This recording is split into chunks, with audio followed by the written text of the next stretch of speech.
Chapter 93. Cave within the cave. Step by step, the two approached the cold lake where the green mist was even denser.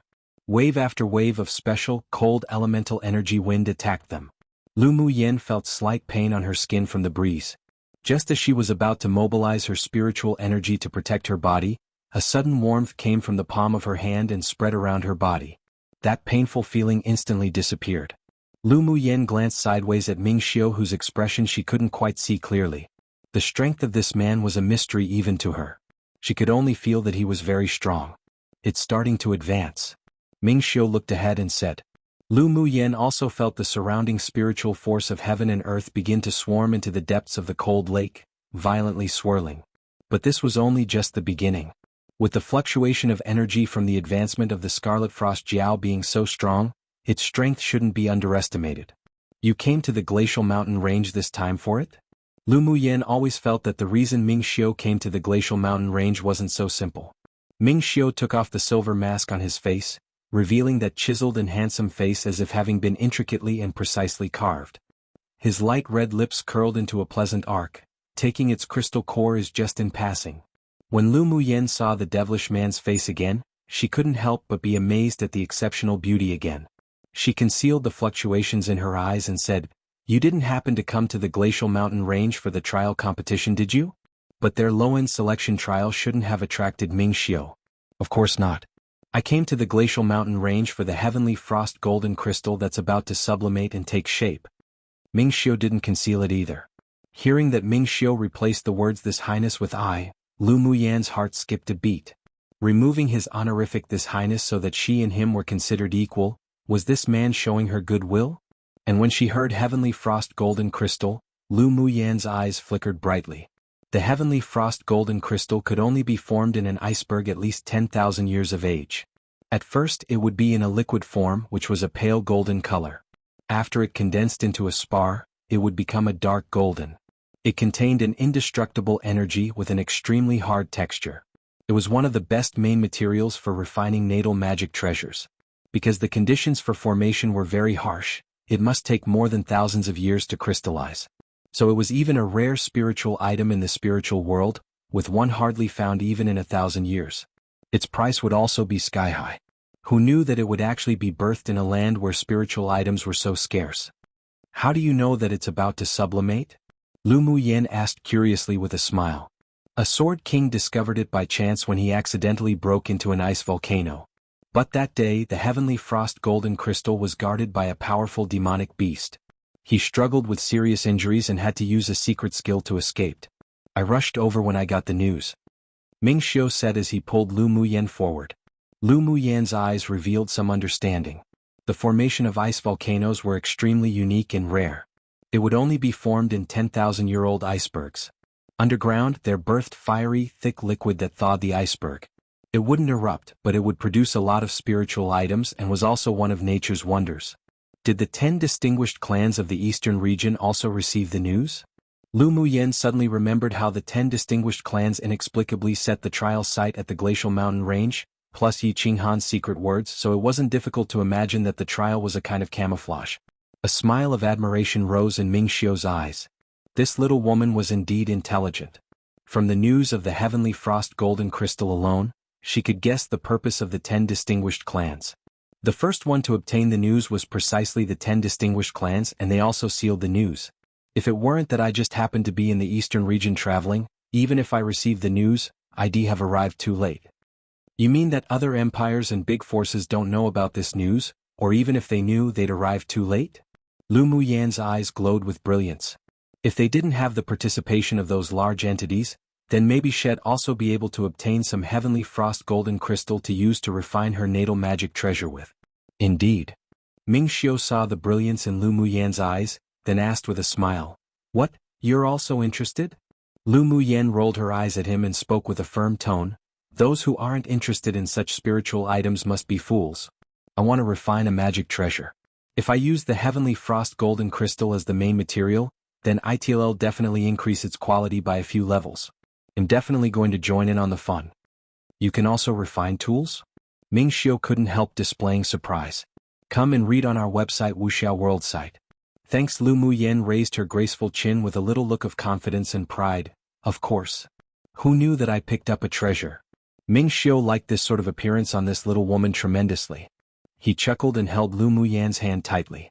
Lu Muyen glanced at him, then huffed, "What does it have to do with you?"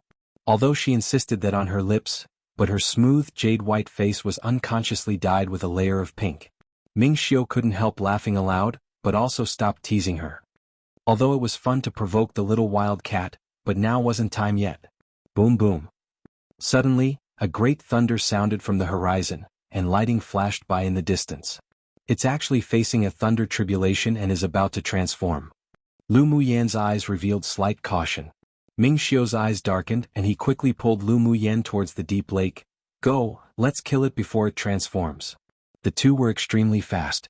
With the black gem enveloping them, the green mist couldn't get close to them, so they flew into the cold lake without any obstacles and dived towards the bottom. Thunder and lightning shined brightly non-stop. A quarter of an hour later, the two dived to the bottom of the deep lake. There was a large cave entrance below, and after entering the cave there was a very wide, open space. On the open space, some light purple spiritual herbs grew sporadically, and in the deepest part, there was another cave within this cave. Lu Muyen's eyes lit up when she looked at the few purple spiritual herbs that grew sporadically. These were the deep orchids. Roar. Hiss. Suddenly, two beast roars with a strong and powerful pressure came from the cave within the cave, and the whole cave shook. Lu Muyen and Ming Xiu exchanged glances and saw the surprise in each other's eyes. It seemed that a demonic beast was a step ahead and had hidden itself here, wanting to ambush the Scarlet Frost Jiao. The most important thing was that the demonic beast that lurked here could actually evade both their perceptions. It wasn't only strong, but it also definitely had some sort of hidden innate talent that could conceal its figure. You guys be careful. Although the demonic beast that ambushed the Scarlet Frost Jiao is only an advanced phase tier 6 ice toad, but it's a mutant demonic beast. Not only does it have a hidden innate talent, but it also has a venom sac. You mustn't let the venom in its sac be sprayed on you, otherwise even if you don't die, you become handicapped. Mo Yen stared at the cave within the cave gravely, and informed Lu Muyen of the information he found. After listening to Mo Yen's words, Lu Muyen stared gravely ahead and reminded Ming Xiu, "The one who ambushed the Scarlet Frost Jiao is a mutant toad that has a hidden innate talent, and also deadly venom. Be careful after entering. You mustn't be sprayed with the venom from its sac." Ming was curious, how did this little woman know the abilities of the demonic beast inside? When he glanced at the little white beast standing on Lu Muyen's shoulders, an understanding crossed his eyes. At first glance he also regarded it as a fire cloud mink, but he always felt that something wasn't right. Just now, the little beast sent out a very slight fluctuation of mental energy used for probing, that he discovered, and he just happened to know this kind of mental energy. It was precisely the king-class demonic beast, the spirit devourer species' innate talent. At this time he had to admire Lu Muyen in his heart. This little woman's eyes sure were sharp. Boom boom. Fierce roars and fights resounded from the cave within the cave. Let's go take a look as well. After Ming Xiu finished speaking, he held Lu Muyen and flew into the cave within the cave and added a circle of elemental energy shield around her for protection. Note all as she blushed. Chapter 94. Ming Xiu acts before entering the cave within the cave. Lu Muyen swept away all the deep orchids on the ground outside. The two demonic beasts were currently fighting, so they wouldn't bother with the spiritual herbs. After entering the cave within the cave, what entered their sight was a colossal azure blue Scarlet Frost Jiao with two front claws, sweeping its tail against a giant toad before it. The toad's reaction of the lightning was also stronger and stronger, and with only a few leaps, it avoided the Jiao's tail again onto the ground. The two protruding cheeks on its face expanded and began to fall off, then it opened, and there was even a protrusion on the top of its yellowish-brown liquid. Seeing that the Scarlet Frost Jiao was about to pass the thunder tribulation and transform into a Jiao dragon, the lightning flashes stared obscurely and struck the Scarlet Frost Jiao's body. Then it turned its head and sprayed more than the yellow liquid also flew at Ming Xiu, and being unable to avoid it, just when the Jiao's tail was hit by the liquid, the thunder tribulation corroding several bloody holes. It suddenly made a squatting posture, and with a spring, the Scarlet Frost Jiao hissed loudly in pain. It smashed the rock with one lightning in the air, didn't restrain. Jiao egg was exposed. It slammed down even more quickly and fiercely. The Scarlet Frost Jiao was also receiving the thunder tribulation. Each time, before the thunder and lightning struck, target was indeed the Jiao egg that she birthed, and used the moment the Scarlet Frost Jiao was facing the thunder tribulation and opened its mouth to bite towards the toad, allowing the rolling thunder tribulation to land directly on its body. Both demonic beasts discovered their existence. Because she removed a part of her energy in order to attack joy in its eyes. The Scarlet Frost Jiao was struck by the tribulation while dealing with the toad, and a large bloody hole was torn in its possibility of winning. But it still endured the pain and ferociously bit towards the toad. It potentially dragged it on and let itself successfully overcome the thunder tribulation. Meanwhile, the ice toad looked at the two of them vigilantly and uttered human words. The ice toad had long expected it to be like this, so it grabbed the Jiao egg with its claws and made a pose as if to throw the egg. You can leave quickly and avoid death. Scarlet Frost Jiao, if you dare bite down, grudges do I have with you to shatter the egg? You are just a despicable and hasn't fully formed yet. The Scarlet Frost Jiao had just finished receiving a strike from the thunder punishment. Then spoke come and read on our website Wuxia World site, and its voice was actually a female. Ice Toad, you're despicable. Lu Muyan's eyes revealed slight surprise. Jiao retrieved the mouth it was about to bite down with and raised its head, wailing in agony. Get out immediately. Then the last otherwise tribulation will kill you all first. And blood flowed down its giant head. Looking at Lu Muyan, because it was not in the mood to receive the previous just thunder tribulations and withdrew her power to deal with the bare disdain in his eyes. Its demonic crystal was bombarded by the thunder tribulation until it was exceptionally dim. It opened his mouth for the last thunder tribulation. Yellowish brown it didn't use its all to withstand it either, so it also heralded the failing of the thunder tribulation. Let out a cold huff. Lu Muyan one hand around Lu Muyan's waist, who had failed the thunder tribulation, casually and easily avoided the spray of black by the thunder and lightning, weak, and yet it still pushed itself to block the ice toad from exiting the cave. Leave the Jiao egg, otherwise we die together. The Scarlet Frost Jiao had failed to pass the tribulation, so its life was slowly waning, and it wasn't left with much time. Its eyes were fierce, planning to die with the toad. The ice toad croaked a few times and said with a sinister smile, "You still want to stop this king being practically half dead? You truly are dreaming. After this king refines this Jiao egg, this king can pass the tribulation and transform, which can be considered fulfilling your wish." Hiss hiss. The Scarlet Frost Jiao looked at the smooth, white egg reluctantly, then quickly burned the demonic energy within its body. It would rather explode and die with the ice toad than see its child being refined. Looking at the scene in front of her, Lu Muyan felt a little touched. The act of the Scarlet Frost Jiao rather giving up passing the tribulation to protect its Jiao egg made it so that she simply couldn't stand by and watch. Mingxiu, let's kill that toad. If that despicable and shameless demonic beast really successfully passes the tribulation and transforms, it would be a great calamity. Mingxiu also extremely despised the ice toad's behavior of stealing the egg while the Scarlet Frost Jiao was receiving the tribulation, so he nodded, all right. The ice toad sneered at the conversation between the two of them.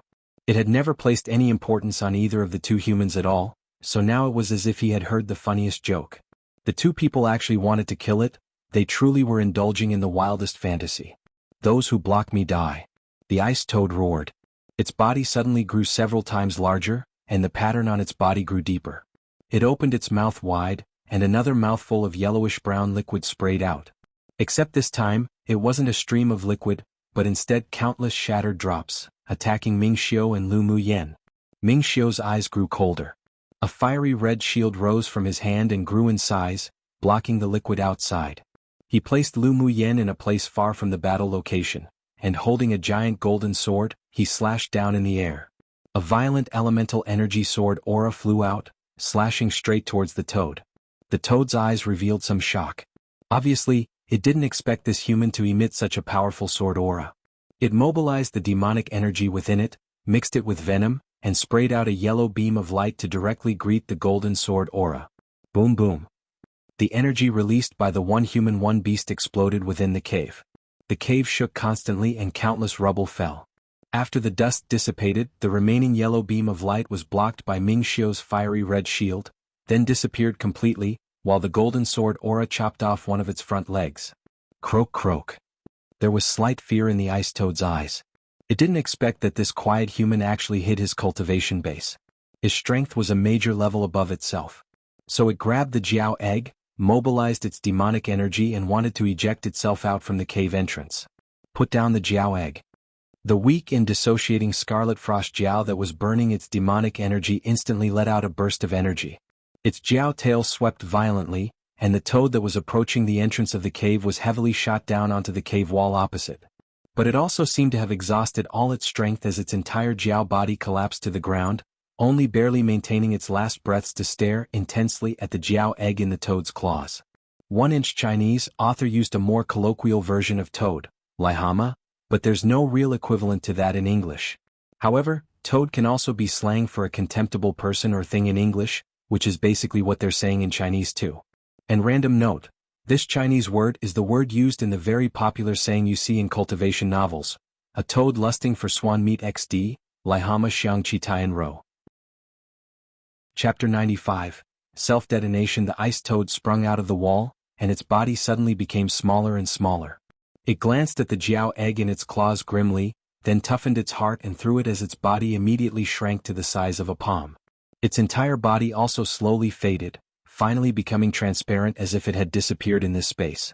Seeing the Jiao egg flying towards a wall, almost smashing into it, the Scarlet Frost Jiao roared and struggled, wanting to rescue it, but it was a pity that its body was injured in the roots by the thunder of the tribulation and its demonic energy was all exhausted, so it could only move a few steps before collapsing to the ground, looking at the Jiao egg with extreme grief. Then a white silhouette flashed about, and quickly landed beside the wall that the Jiao egg was about to smash into. A slender, jade hand reached out and caught the fluorescent white egg. The Scarlet Frost Jiao was relieved upon seeing this, but at the same time, watched the human woman who held her Jiao egg vigilantly. Ming Xiu's phoenix eyes narrowed, and a strong elemental force was channeled into the golden longsword. With a blow towards the entrance of the cave, the sword aura instantly bombarded the gravel on the floor. Several cracks spread across the ground. Boom! The sword aura slashed the air, and when it was about to reach the entrance of the cave, it sliced off a hind leg of the ice toad that had concealed itself. Croak croak. The ice toad collapsed to the ground and rolled over in pain as it revealed itself, displaying infinite horror in its eyes. This human was too strong.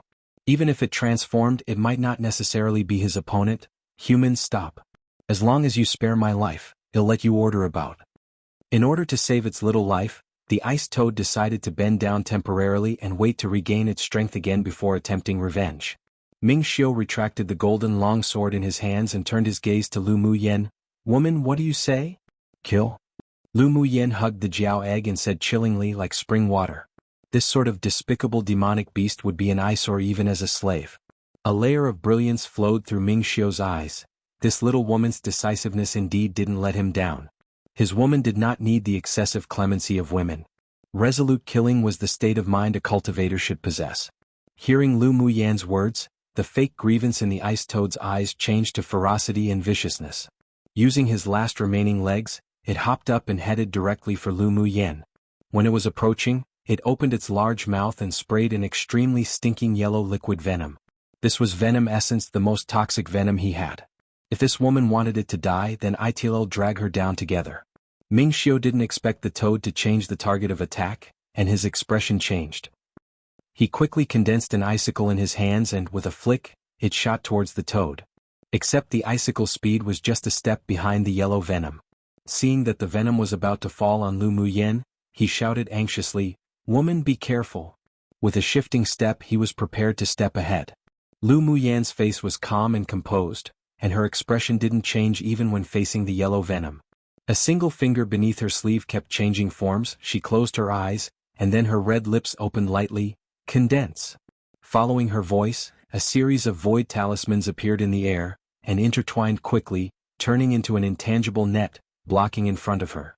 Because there was a large gap between the cultivation base of the Ice Toad King and Lu Muyen, the mental energy in her sea of consciousness also began to brew a tempest. A dense net composed of mental energy flew out of her body and fell behind the net made from the void talismans. The venom was sprayed onto the net made up of intangible void talismans, but the venom was too corrosive, so the talismans were corroded and dissipated bit by bit, while the remaining venom continued to spray towards her. Although the filtered venom wasn't as turbulent as it was in the beginning, but it still carried a stench and strong corrosiveness. If a human body was stained with it even just a little, even if they didn't die, they'd be harmed massively. Come and read on our website Wuxia World site. Thanks, Poochie. The scattered venom fell on the dense net of mental energy, still highly corrosive. Then the dense net suddenly shrank, enveloping all the venom within it, and flew directly back towards the toad. The ice toad couldn't keep up in speed as its 2 feet had been sliced off, so it was nailed to a rock by the icicle shot by Ming Xiu. Just when it thought that the venom it spat would kill the woman, something it completely didn't think of shocked it. The venom wrapped in the dense net of inexplicable energy flew directly towards it. It urgently struggled, but Ming Xiu's icicle pinned it in place and couldn't be rid of. It could only watch as the venom poured down on its head from mid-air. Croak croak. A few shrills sounded in the cave, and the dense mental energy net, after splattering all the venom onto the toad's head, collapsed automatically. Lu Muyan's lips curled up. This venom could indeed hurt the toad itself. What she did was called dealing with her opponent what they dealt with her, and let it also have a taste of this flavor. Only when Ming Xiu saw this, did the nervousness in his eyes gradually fade, and a devilishly handsome smile bloomed on his pretty face. This little woman's temperament truly suited his appetite. Not long after, the roar of the ice toad on the ground gradually diminished and finally disappeared. Its body also slowly stopped struggling and its aura was faint. Lu Muyin hugged the Jiao egg as she walked towards the Scarlet Frost Jiao's side. Seeing that it was dying, yet it still looked at the Jiao egg in her hand with affection and worry, her heart moved. She placed the Jiao egg in front of it and said, "Return to you." The Scarlet Frost Jiao looked at the white-clothed woman before her in perplexity. Didn't they come for its Jiao egg? You're a great mother. Lu Muyin said with a faint smile. The Scarlet Frost Jiao's act of willingly foregoing the tribulation in order to protect the Jiao egg touched her and made her feel respect. Ming Xiu, let's go. At this time, Lu Muyin didn't want Ming Xiu to take advantage of this opportunity, when the Scarlet Frost Jiao was in danger, to slay and take its crystal core. It wasn't because she was kind, but because she felt that this demonic beast was worthy of their respect. Ming Xiu had no more intention of killing the Scarlet Frost Jiao either. He nodded and walked towards Lu Muyin. When he walked in front of the ice toad, he moved his finger, and the icicle instantly turned into a puddle of water. He didn't plan on taking the crystal core of the Scarlet Frost Jiao, but the demonic beast crystal core of a Tier 6 Toad King was still of some use to him, so he planned to retrieve the crystal core. Be careful. Lu Muyin suddenly felt a mental energy fluctuation and shouted urgently. Ming Xiu naturally noticed the fluctuations as well. His eyes grew cold, then he reached out his hand and grabbed. The toad that was meant to be dead was grabbed by him, and with a squeeze, a few mouthfuls of putrid foul-smelling blood and venom instantly sprayed against the wall. You still want to struggle on your deathbed? Ming Xiu looked at the toad coldly. Only now did the toad's eyes display a look of despair. Who would have known that he had calculated for his entire life, only for it to be ruined in the hands of a human? He wasn't reconciled. Then his eyes suddenly burst with a vicious look. The demonic energy poured into his crystal core, and his body quickly expanded. Seeing the toad want to explode its demonic beast crystal core, but because of its hidden innate talent, Ming Xiu couldn't find the crystal core's location and therefore be unable to stop it. He instantly formed an ice ball in his hands, wrapped the toad with it and threw it out of the cave.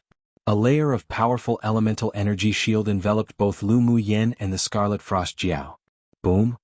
A huge explosion sounded, accompanied by a yellow smoke, and the toad's body, together with its demonic soul and demonic crystal, withered away in this world. Chapter 96. Contract the Jiao Dragon Egg. Boom boom. The sound of the explosion reverberated in the cave within the cave that was affected by the energy of the toad's self-detonation. The cave outside instantly collapsed, and the cave within trembled incessantly as numerous rocks blocked the entrance. A very faint yellow smoke drifted into the cave within the cave, mixed together with the dust, making it difficult to detect. Lu Muyan's brows furrowed as she stared at the blocked entrance, then raised her head, looking at the ceiling of the cave where a hole was blasted open by the lightning, then asked Ming Xiu, "Are we going out from the top of the cave?" The location of the cave within the cave wasn't below the cold pond, and the sky above the cave was pitch black, so she didn't know where it led to. The passage outside the cave's already blocked. I know where the top of the cave leads to, so it's alright. Ming Xiu glanced at the hole casually and replied. The two walked together and prepared to go out from the top of the cave together, while the Scarlet Frost Jiao, whose aura was superficial now, bore pain in its eyes, then slowly looked up at Lu Muyin and said, "Wait." Lu Muyin turned her head and looked at the Scarlet Frost Jiao in surprise. "Need something? I beg you to take it with you." The Scarlet Frost Jiao touched the Jiao egg affectionately with her head, sentimental and reluctant to part with, but with firmness. Why? Lu Muyin was very puzzled. The Scarlet Frost Jiao had desperately tried to protect the Jiao egg before. Although its aura was weak right now, but as long as she protected her demonic crystal and continued to absorb the spiritual force of heaven and earth, it should survive until the being within the Jiao egg forms and breaks the shell. The Scarlet Frost Jiao sighed, I can't protect it. The demonic beasts that covet it aren't just the ice toad. At most, I can survive until it breaks the shell, but I've already lost the ability to protect it. Then why let me take it away? You're not afraid that it'll be harmful to it? Lu Muyen raised an eyebrow. She wondered why a Jiao egg would attract the coveting of other high-level demonic beasts. She still remembered that the toad said that as long as it ate the Jiao egg, it could transform successfully. But under normal circumstances, the crystal core of a Tier 6 Scarlet Frost Jiao was much more valuable than an unformed Jiao egg. I have no other choice. You just returned it to me, which proves that you don't have a bad nature. I believe that as long as you can take it, then you will definitely not mistreat it in the future. The Scarlet Frost Jiao paused, then with determination in her tone, I'd rather let it be your spirit pet than for it to be seized by other demonic beasts for refining and never be able to reincarnate. Lu Muyen felt a deep maternal love for the Jiao egg from the Scarlet Frost Jiao. The faint fluctuation in the Jiao egg that she felt earlier when she touched it also made some softness rise in her heart. She thought for a bit, then with sincere eyes, all right. I will definitely treat it as a partner. Thank you. The Scarlet Frost Jiao's misty eyes revealed gratitude. It closed its eyes and nudged its head. A gentle force pushed the Jiao egg before it towards Lu Muyen. Lu Muyen took the Jiao egg with both her hands, pressed her lips, then bit her index finger. A drop of blood essence fell on the bright white fluorescent egg. Her 2 fingers formed seals in the air and she chanted a spell. Then a layer of warm light wrapped around the 1 person and 1 egg, and a spiritual energy contract seal talisman revolved around the Jiao egg a few times before instantly sinking into it. Immediately, it lit up brightly and a white light shot out from the Jiao egg, shooting right into Lu Muyen's forehead. The contract was completed. I signed a contract of equals with it. It will not only be my spirit pet in the future, but also my life and death partner. Don't worry. In order to let the Scarlet Frost Jiao go in peace, Lu Muyen entered into a contract of equals with the Jiao egg in front of it. The Jiao egg is from the bloodline of the Scarlet Frost Jiao, so it could clearly feel the power of the contract. Its high-hung heart also settled down and once again said gratefully, Human, a mere thank you is an insufficient response to such a huge favor. Let these things be considered a thank you gift for taking care of it in the future. Come and read on our website Wuxia World site. Thanks. After the Scarlet Frost Jiao finished speaking, it released a mental energy that shot directly towards the wall in the deepest parts of the cave. After a few sounds of rumbling, a crack appeared on the cave wall, and a pile of spiritual herbs and spars, along with dozens of demonic beast crystal cores flew out and was placed in front of Lu Muyen. Lu Muyen swept the things on the floor with her eyes and nodded, I'll accept your kindness, but I want to ask you a question. Go ahead. Why did that ice toad covet your Jiao egg?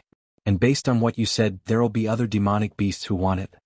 Lu Muyen had already contracted the Jiao egg, so she naturally needed to figure out the situation. The Scarlet Frost Jiao seemed to have anticipated Lu Muyen's question and said without hesitation, its father is a golden dragon that met with misfortune and fell onto this interface. After its injury recovered, he was forced to tear through space and leave. I initially wished that after I successfully passed the tribulation and transformed, our family could be reunited, but it seems that it's impossible now. That toad and a few nearby demonic beast kings know that its bloodline contained the golden dragon's bloodline, so they wanted to refine it. The Scarlet Frost Jiao sighed and added. Lu Muyen's eyes revealed some understanding. The golden dragon is a superior demonic beast species. The blood essence of the dragon clan was exceptionally precious. After refining it, it could advance one's cultivation base, and was indeed very attractive to other demonic beasts. Leave now, the both of you. The Scarlet Frost Jiao suddenly said. Without waiting for Lu Muyen's response, it glanced at the Jiao egg in her hands with yearning and sentiment, then closed its eyes peacefully and poured the last trace of demonic energy into its crystal core. Then the Scarlet Frost Jiao's body gradually became transparent, and finally, together with the crystal core, turned into a blue light and flew into the Jiao egg. It left the essence of its entire life to its child. Lu Muyen rubbed the Jiao egg she was holding in her hand and felt a powerful energy merge with the little thing within the egg. Her face revealed slight softness. Woman, let's go. Ming Xiu walked beside Lu Muyen, his handsome face revealing slight tenderness. Lu Muyen nodded, but her face changed the moment she looked up at Ming Xiu. She immediately grabbed one of Ming Xiu's wrists and probed it, then said with an inscrutable expression, "You are poisoned." Ming Xiu looked at Lu Muyen in surprise but knew that she wouldn't lie. He used his mental energy to probe the meridians in his body but didn't find any oddity. Just as he was about to speak, he felt a hot sensation spread all over his body.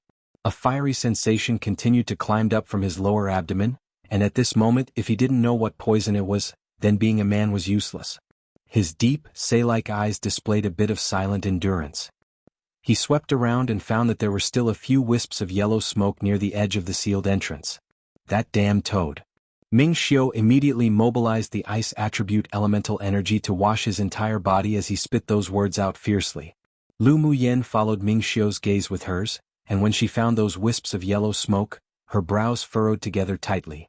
She knew that this was the poisonous gas that gathered in that toad's scrotum when it exploded. Even elemental energy couldn't block it out.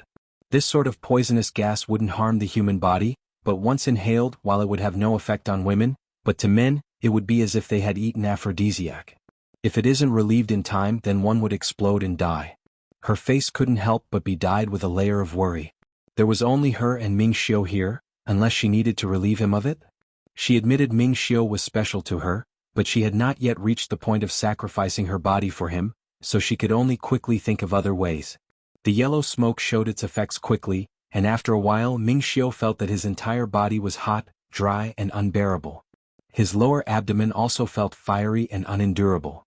When he smelled the faint fragrance of medicine from Lu Muyen beside him, he only wanted to hold her in his arms and possess her completely. But reason triumphed over desire. He bit his tongue, sped to the place farthest from Lu Muyen, sat cross-legged and attempted to force the poison out.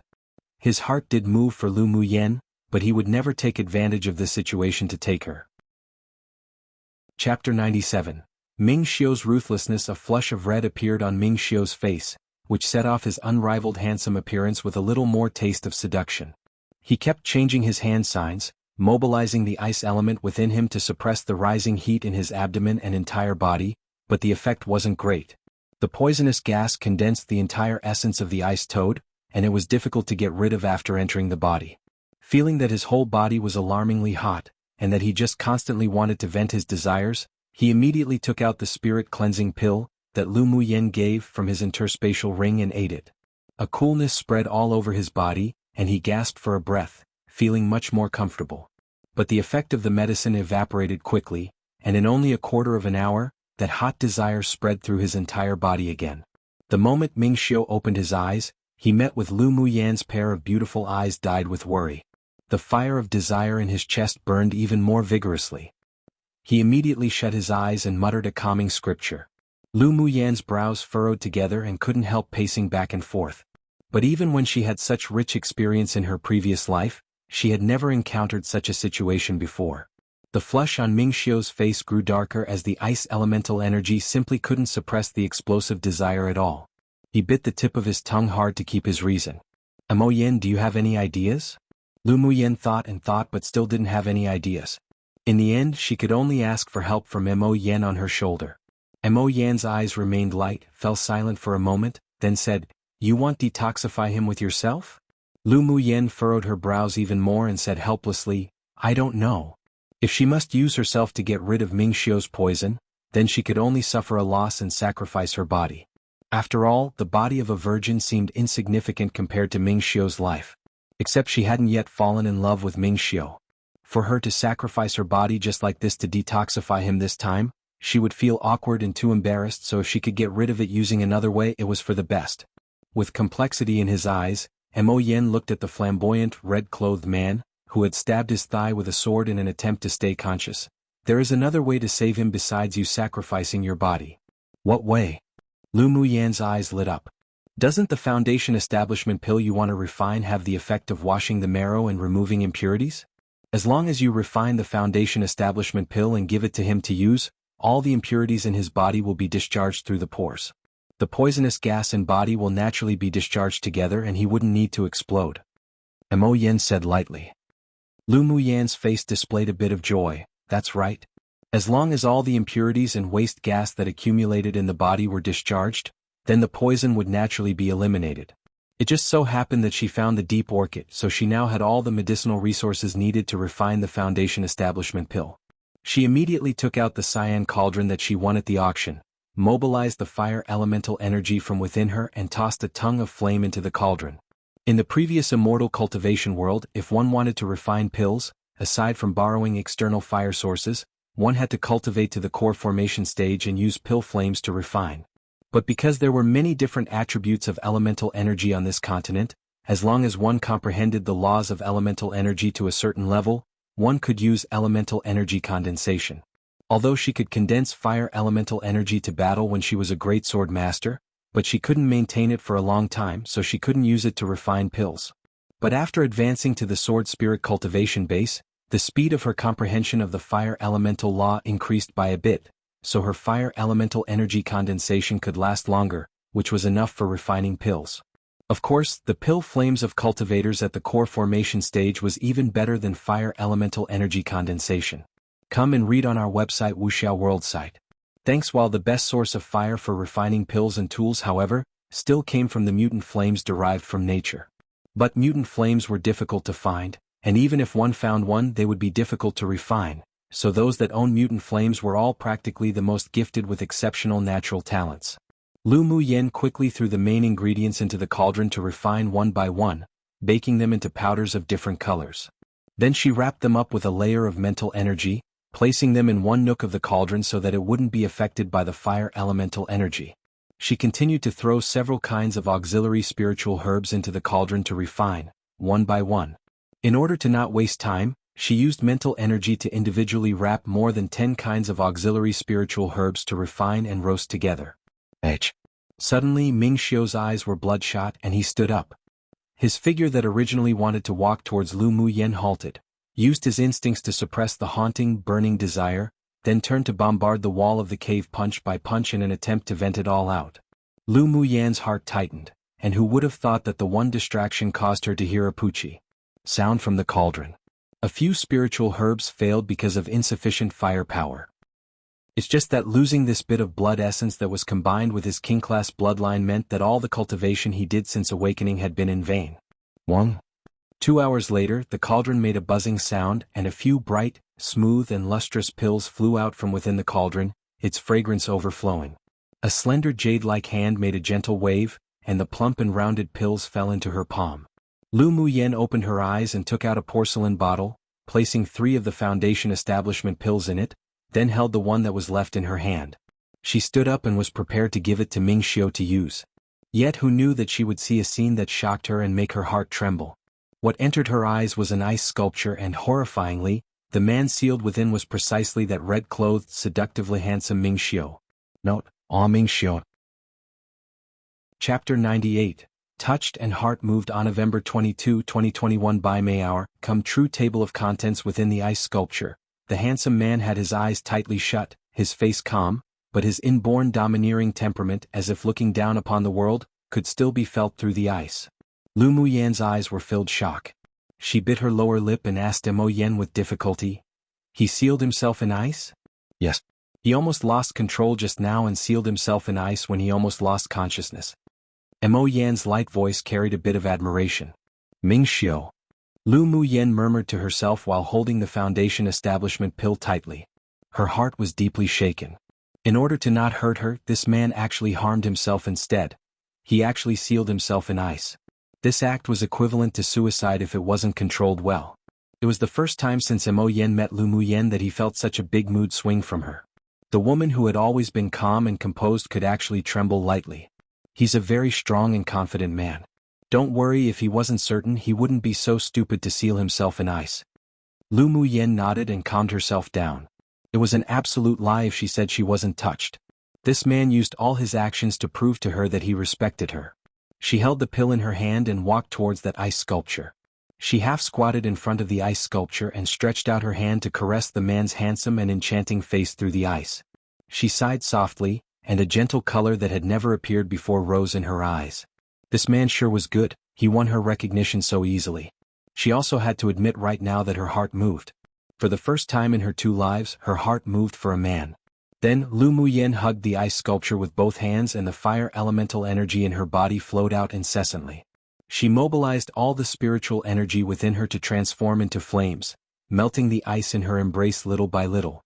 Drip, drip.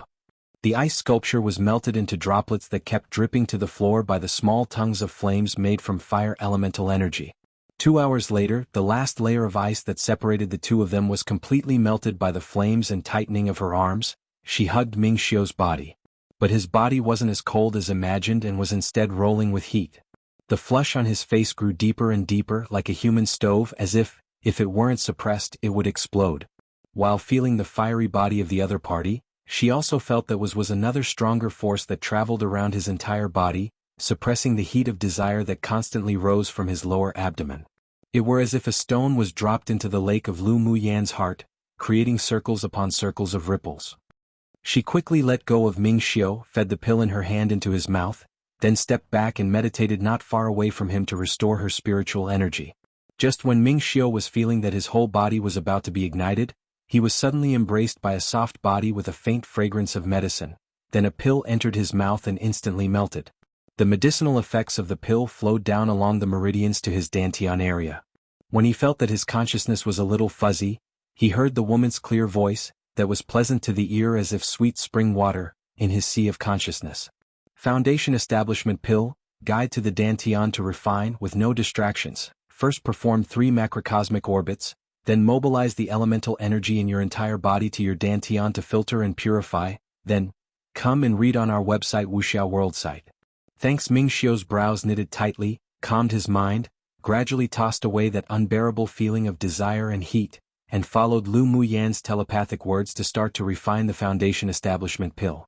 The medicine took effect slowly as the elemental energy quickly poured into his dantian from his entire body, filtered, then spread out again. A refreshing feeling overflowed from the meridians all over his body, making him enter a state of cultivation as if there were no one around him. Lu Muyan discovered that Ming Xiu had quickly entered the state of refining and a smile appeared on her lips. This man's perseverance and self-confidence exceeded her imagination. When she used fire elemental energy to melt the ice around Ming Xiu's body, she discovered that he had long been prepared. Even if she didn't do anything, he could still thaw himself, albeit ending with internal injuries, but he would allow the icy air to freeze all the toxins in his body. But by doing this, it would also greatly reduce his cultivation base. Even when the feeling of burning flame struck, this guy could still enter a focused state of cultivation. His heart and control were truly abnormal. Even if his cultivation base dropped, she believed that without too long, Ming Xiu could restore his strength, and perhaps be even stronger. The moment Lu Muyan glanced over, she found that the flush on Ming Xiu's face had receded, and traces of black smoke emerged from the top of his head. His red clothes were also blackened by the impurities that were forced out of his body. Her eyes couldn't help but reveal a touch of astonishment. Wasn't this man's talent just too strong? It only took 2 hours for him to finish cleansing his marrow using the refined Foundation Establishment Pill, and even discharged all the impurities and poisonous gas in his body. Such a strong talent could definitely be ranked in the top 10 in the spiritual world and had even more potential than those almighty immortal cultivators with rare spiritual roots. Feeling a flow of energy from Ming Xiu, she knew that he wanted to use the Foundation Establishment Pill to stabilize his cultivation base, so she poured a Foundation Establishment Pill out from the bottle and fed it to herself, then guided its medicinal effects into her dantian to refine. Then a pure energy wandered around the meridians of her entire body, finally turning into a torrent, all rushing towards her dantian. Time passed bit by bit and 2 days flew by in the blink of an eye. The green mist that wound around Lu Muyan's dantian doubled in size, and inside her body, it also seemed to have undergone a change so drastic it was as if the heaven and earth had flipped. Establishing a foundation was a watershed for cultivators. If one couldn't cross it, then they wouldn't be able to improve for the rest of their lives. After the foundation establishment stage, one would be able to comprehend the laws of the heavenly path and lay the foundation for the core formation and nascent soul more deeply. After running the pure and dense spiritual energy in her body in a macrocosmic orbit, Lu Muyan seemed to have found the feeling of when she was cultivating as an immortal again. A sense of security born from her heart filled the depths of her soul. With her soul sublimated, and the medicinal effects having expelled all the impurities from the washing of the marrow by the marrow cleansing pill last time, Lu Muyan successfully established her foundation. Her sword master's cultivation base also took a step ahead and advanced to middle phase sword spirit. She opened her eyes and found that aside from Mo Yen in the cave, There was only the Jiao egg beside her. She turned her head and scanned the place where Ming Xiu sat before, but there was no one. He went out half a day ago. Mo Yen saw the befuddlement in Lu Muyan's eyes and said to resolve her confusion. A softness rose on Lu Muyan's face, and she reached out to rub Mo Yan's furry head, which attracted a cold glare from the other party. She couldn't help but laugh out aloud. Mo Yen, thank you for that drop of blood essence. She had already noticed that Mo Yen had incorporated his blood essence into the Foundation Establishment pill.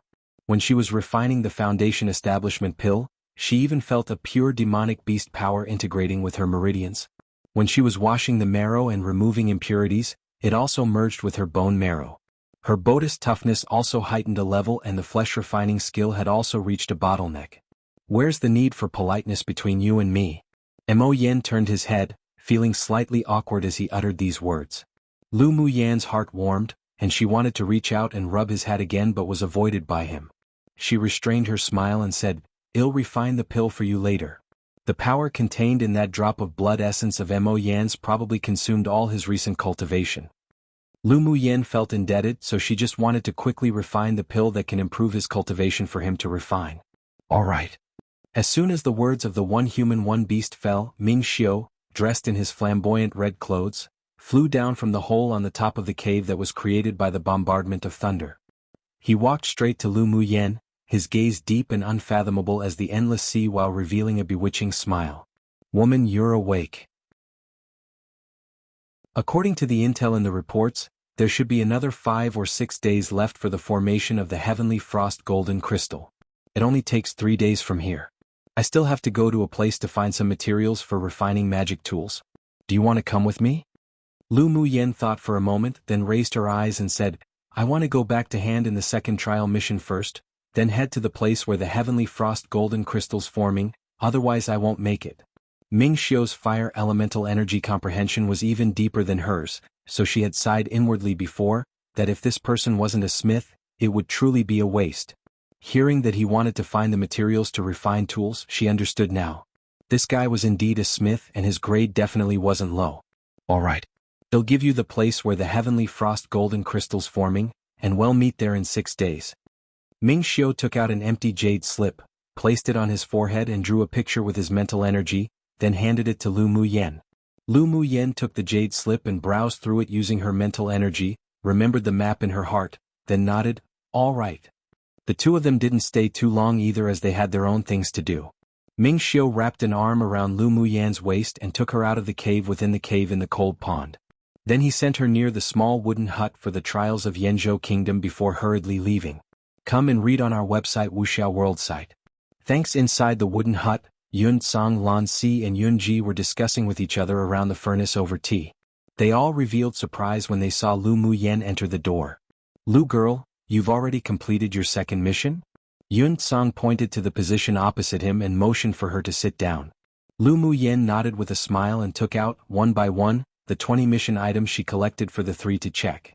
Lan Si picked up her mission list and checked it against the mission items, then a meaningful, gentle smile rose on his face. Lu Muyan, isn't your efficiency a bit too fast? You only took 4 days to gather all the items on the mission list. You sure hide your skills well. Lu Muyan glanced at Lan Si and was too lazy to beat around the bush with him.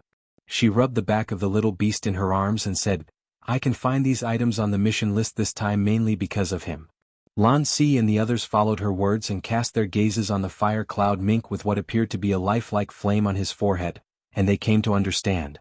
The fire cloud mink's ability to find spiritual herbs and spiritual items were known by all, but they didn't expect that the one by Lu Muyan would be this powerful. They really didn't know if she was just lucky or because her eyes were sharp. Lan Si believed that it was the latter more. Lu Muyan stretched out her hand to pour herself a cup of tea, took a light slip, then raised her head to ask Yun Tsang, Imperial Master, may I ask if I can do the next mission yet? Not yet. You have to wait for the next round's list of names to come out before you're given a mission. But you're sure to enter the next final round of the trial. Yun Tsang's wrinkled face revealed a rare, kind smile. Towards Lu Muyan's performance he was very satisfied. How long must we wait? Lu Muyan asked with furrowed brows. Seeing that she seemed to be thinking about things, Lan Si looked at her and asked with a smile, You have something to do? It definitely wouldn't be something simple for her to ask the time so urgently like this. Lu Muyen reviewed the information provided by Ming Xiao in her mind. Recalling that when she pushed the door open earlier, she seemed to have heard the three mention the 10 distinguished clans, so she guessed that the three still didn't know about the news of the Heavenly Frost Golden Crystal for the time being. The Heavenly Frost Golden Crystal was to be birthed and the 10 distinguished clans concealed and sealed the news, so there must be powerhouses hidden in the trial teams. Although Ming Xiao was there, but there would be no guarantee everything was foolproof. She might as well tell this news to the three of them, which could help her better reap benefits during the confusion. Yes, I'll be hurrying to a place in 2 days. Lu Muyen nodded, and then made an appearance as if she were thinking about something. After a while, she asked the three, I wonder if Imperial teacher and instructors have heard a piece of news? A piece of news? We haven't heard anything recently. Lan Si exchanged glances with the Imperial teacher and continued, Lu Muyen, don't keep us guessing. Just tell us directly. Lu Muyen chuckled softly, took another sip of tea from the cup, then said slowly, Do you know why the pupils of the 10 distinguished clans came to the glacial mountain range for their trial? We're also curious about that, but we've looked into it and found nothing unusual. Lan Si stared at Lu Muyen, then asked solemnly, Unless Lu Muyen, you heard something about it? They also suspected that this time the 10 distinguished clans came to the glacial mountain range with a purpose, but the news sent back by the spies weren't anything unusual. Although they were still sending people to investigate, but Lan Si just felt that Lu Muyen discovered some sort of secret. The main purpose of the 10 distinguished clans this time isn't the selection trial, but rather they discovered the location of where the Heavenly Frost Golden Crystal will sublimate, and they're using the trial as a guise to cover for their movements. Lu Muyen spoke of the news that even these three didn't know of firmly. What? Yun Tsang and the others looked at Lu Muyen incredulously. Heavenly Frost Golden Crystal. So it was the Heavenly Frost Golden Crystal, that sort of spiritual treasure that was difficult to find even in 1,000 years.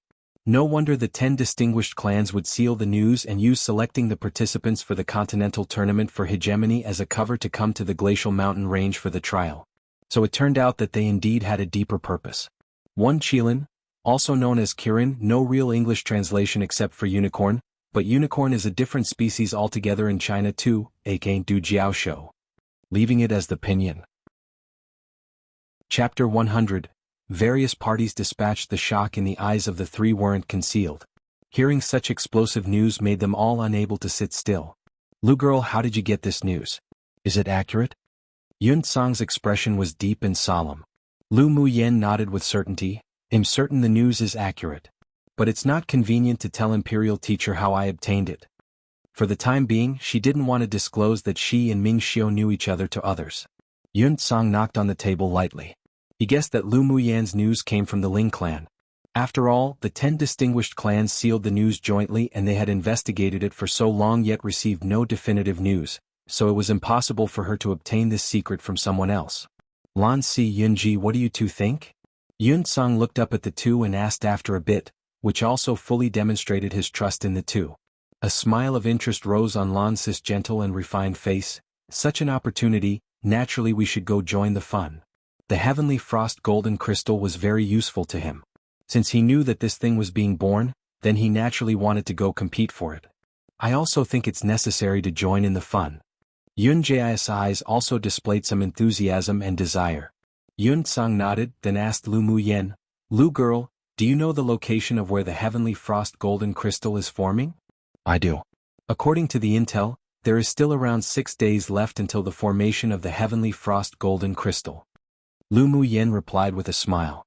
With a spiritual item like the Heavenly Frost Golden Crystal being formed, I believe that the 10 distinguished clans have also sent out experts in accompaniment. I will send a message to the Empire to ask for reinforcements. Yun Tsang immediately told the two of them, Wait 1 more day, and you two take those students who've completed the second trial mission there. They'll arrive later. Yes. Lan Si and Yunji replied. On the second day, the students participating in the trial returned one after another. Yun Zimo, Lu Mu Bai, Yun Lan, Yun Jin and Xiao Ziong all completed their tasks before night. But what surprised Lu Muyen a little was that among the people who returned, aside from Jihan Su and Fu Qin who were within expectations, the winner of the Earth class, who was hostile towards her, named Luxiang, also completed the second trial mission. She lowered her eyes to hide the look in her eyes and became more wary of Luxiang in her heart.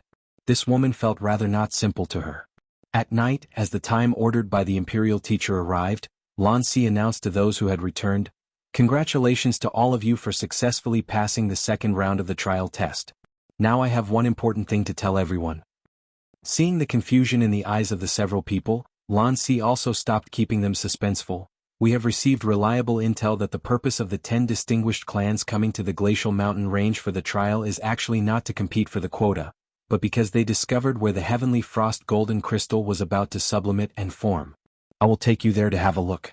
This time it doesn't count as a trial mission.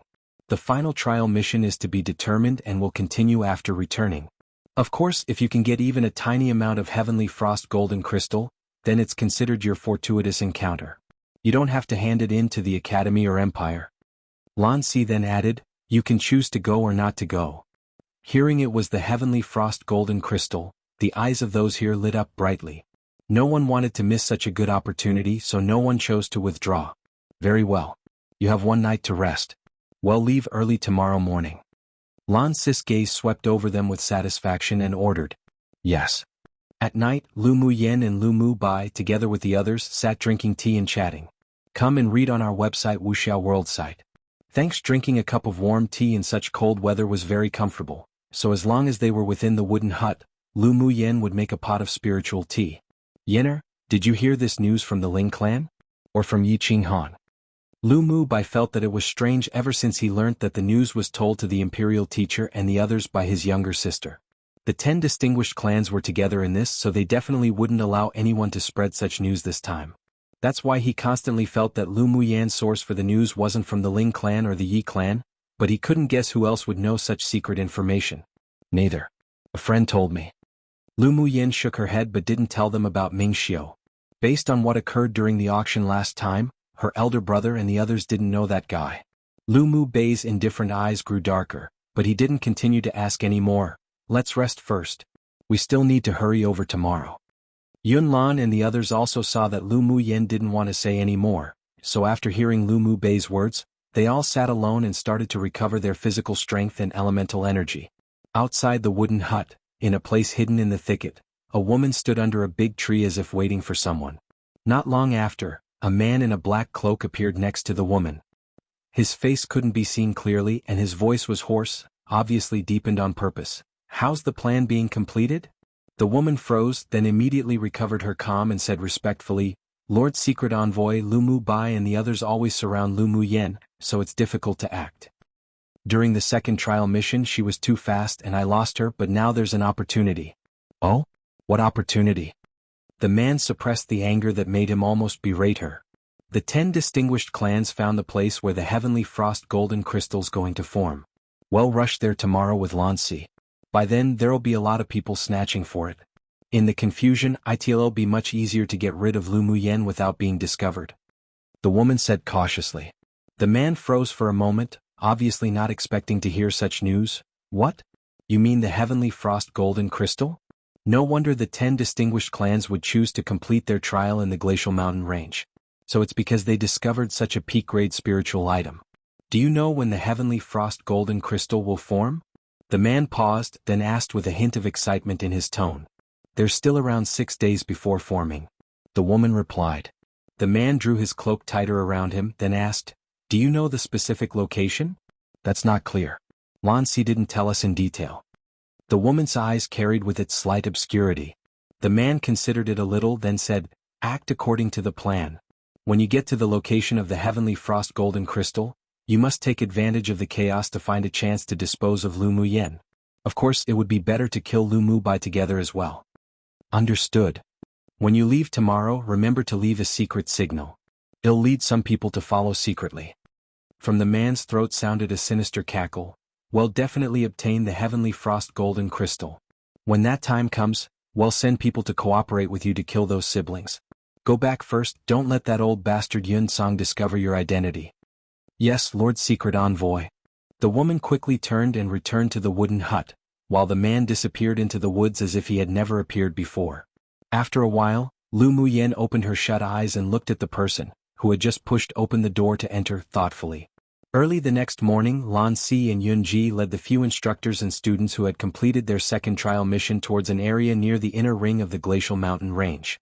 At the same time, the 10 distinguished clans eliminated a portion of their pupils and let them continue using the selection trial as a cover, allowing various parties of superiors to lead their clan's core pupils in the same direction. With all parties surging, in addition to the human sword masters, there were also many high-level demonic beasts appearing in the area near the inner ring of the glacial mountain range, and they all headed in one direction. Chapter 101. Chaotic Battle. According to Ming Xiu's map, the heavenly frost golden crystal was under a large iceberg close to the inner ring of the glacial mountain range. From the wooden hut for the trial, it was only 3 days away. Lan Si took Lu Muyen and the others rushing all the way. On the way they constantly encountered demonic beasts, but they slayed them one by one. 4 days later, the group reached a deep and dense forest where no ice blue could be seen. The dense plants that grew in the forest were all red, and even the soil was a dark red here. As far as the eye could see, it was red through and through, as if an undulating sea of fire. The rustling sound from demonic beasts running could be heard from time to time, and it was occasionally accompanied by a few beast roars. The most important thing was that when they encountered demonic beasts nearby, they were no longer attacked, and those demonic beasts that ran towards the depths of the woods just directly ignored them. Lan Si, why do these demonic beasts give up attacking when they see us? Ji Xian asked with a solemn expression on his face as he watched a Tier 5 water crocodile dash past them quickly but not attack. Lan Si had a gentle smile on his handsome and refined face. They're naturally going for the heavenly frost golden crystal. It seems that the heavenly frost golden crystal's not far from forming. It's even causing such madness from the demonic beast, as expected of a legendary spiritual item. Yunji sighed with mixed emotions. Let's quickly go too. Not only might we not even be able to drink any soup if we arrive late, but we may even encounter a group attack by demonic beasts. Lan Si waved his hand and led the group of people towards the depths of the woods quickly. The longer Lu Muyen walked, the more there was an indescribable sense of oppression. It not only came from this spooky red forest, but there was also a feeling of being enveloped by something. Mo Yin, have you noticed anything unusual? Lu Muyen asked Mo Yin on her shoulders as she walked. Mo Yan's cold eyes were also dyed with a layer of vigilance at this time. This forest has been locked onto by a Tier 7 demonic beast. We're bound to encounter the attack of a group of beasts not far ahead. Tier 7 demonic beast? Then haven't they already transformed? Lu Muyen was startled, but there wasn't too much shock. With a spiritual item like the heavenly frost golden crystal being born, it'd be weird if there weren't any high-tier demonic beasts competing for it. A Tier 7 demonic beast was equivalent to the strength of a human sword sovereign. She wondered if there were any sword sovereign experts sent out within the 10 distinguished clans. There definitely would be quite a few sword monarchs. On her side, it seemed that only Ming Xiu was a sword sovereign, so when the chaotic battle begins, he might not even be able to protect her. Chapter 102. Save Yi Qinglu. As soon as Lu Muyen and the others landed on the ground, they brandished the magic tools in their hands, attacking in a frenzy, temporarily blocking the siege of the fire ant colony in front of them. The elite pupils of the 10 distinguished clans immediately stepped back, taking turns to meditate and restore their elemental energy and physical strength. Those who had pills that replenished elemental energy would occasionally take one out to swallow reluctantly as if their flesh hurt from using one. Lan Si and the several instructors weren't idle either. They quickly joined the battle. While waving his long sword, he asked the middle-aged man, "Where are your sword monarch powerhouses?" "Looking for the queen fire ant. As long as we kill it, we can get out of this trouble. Now we can only bide our time." The middle-aged man repelled a wave of fire ants and replied helplessly. Lan Si nodded and quickly moved beside the middle-aged man to share his burden. The others also took the opportunity to regain their elemental energy and rest for a while. Time passed bit by bit, and the people on Lu Muyan's side were consuming elemental energy enormously. Even if they took turns to kill with the elite pupils of the 10 distinguished clans, it wouldn't be enough to survive the endless waves of the fire ant colony that surfaced from all directions. They simply couldn't bear this kind of human wave tactic, and many of the pupils' elemental energy were gradually being hollowed out. From time to time, there would also be blood-curdling screams of those that were dragged into the fire ant colony, then quickly drowned and gnawed away, leaving only a skeleton. Those that have pills take it all out and eat. Saving them will only leave you a dead end. After taking an elemental energy-enhancing pill, the middle-aged man yelled towards the crowd. The elite pupils of the 10 distinguished clans watched their companions bury themselves among the fire ants and no longer felt pained about using pills. They took out their own to take, replenishing their elemental energy while continuing to battle. As for the people on Lu Muyan's side, the speed of the natural recovery of elemental energy also couldn't keep up with the speed of consuming it, so Yun Ziamo took the lead and began to take out the pills on him to use. In comparison, Xiao Xiang's had the most elemental energy enhancing pills, so he threw a pill each to Lu Muyan and the others. Because Lu Muyan had succeeded in establishing her foundation, the spiritual energy in her was even more abundant than an initial phase Sword King. However, such a high-intensity battle also consumed nearly half of her spiritual energy, so the moment she caught Xiao Xiang's pill, she sent it to her mouth. Then she immediately furrowed her brows. The effect of this pill was a bit too poor. To think it's a grade 2 pill, it was simply not at the same standard as the spiritual energy replenishing pill that she refined. The efficacy of one elemental energy enhancing pill could only replenish 1/5 of the elemental energy. This speed couldn't even keep up with the loss of elemental energy from fighting. Squeak. Suddenly, a piercing scream came from underground, and accompanying the sound were more fire ants that dug through the ground. Although the amount in each wave was less than before, but their levels were far higher than the previous groups of ants. Most of them were Tier 3 or Tier 4, and there were even occasionally Tier 5 fire ants emerging. Elder brother. Due to the chaotic battle against the demonic beasts, Lu Muyan had no chance to greet Yi Qing Han and the others. Now she heard a familiar voice not far away. With a turn of her head, she saw that Yi Qing Lu was besieged by more than a dozen Tier 4 fire ants, and her calf had been bitten by a Tier 5 fire ant that was more than half a meter long, which suddenly burrowed out from underground. The blood wasn't stopping, and the 2 Yi clan pupils that were nearby were simply overwhelmed and couldn't assist. Meanwhile, Yi Qing Han was surrounded by more than 30 Tier 4 fire ants and simply couldn't break free. He could only frantically kill the fire ants that were constantly attacking with bloodshot eyes, desperate to hurry over. But only after moving a little more than a meter, 3 Tier 5 fire ants suddenly emerged from the red earth before him, ground their sharp fangs and attacked him, deliberately blocking his way. Little sister. Yi Qing Han dealt with the 3 Tier 5 fire ants while splitting his focus to pay attention to Yi Qing Le's situation. The other pupils and superiors of the Yi clan were all entangled with Tier 4 and Tier 5 fire ants that were constantly emerging from underground. They could barely protect themselves, so they simply had no energy to break free from the obstacles and save her. Seeing that the circle magic treasure in Yi Qing Le's hand was knocked down by another Tier 5 demonic beast that appeared on her side, the surrounding fire ants quickly wanted to submerge and swallow her. Yi Qing Han yelled and tried to free himself using all he had to save her, but there were simply too many fire ants.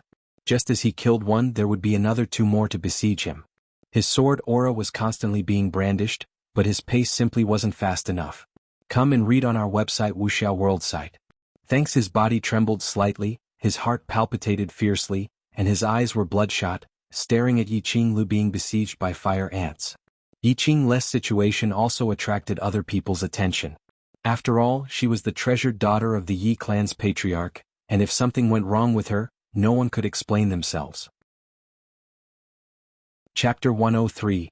Prodigal Lady. With Lu Muyan besieged, Lu Mu Bai, Yun Lan and the others were all extremely anxious. They quickly slayed the surrounding fire ants and wanted to step forward to rescue her, but there were simply too many ants and too few people. No matter how madly they killed them, they were still held back. Yi Qing Han split the 2 Tier 5 fire ants before him into halves and ran towards the group of fire ants. But as soon as he approached the periphery of the battle ring, he was encircled and suppressed by the frenzied fire ants that had spun around. Lu Muyan waved her golden long whip continuously, and occasionally leapt up and used her powerful body to physically face off against 2 Tier 5 fire ants who wanted to sneak attack her.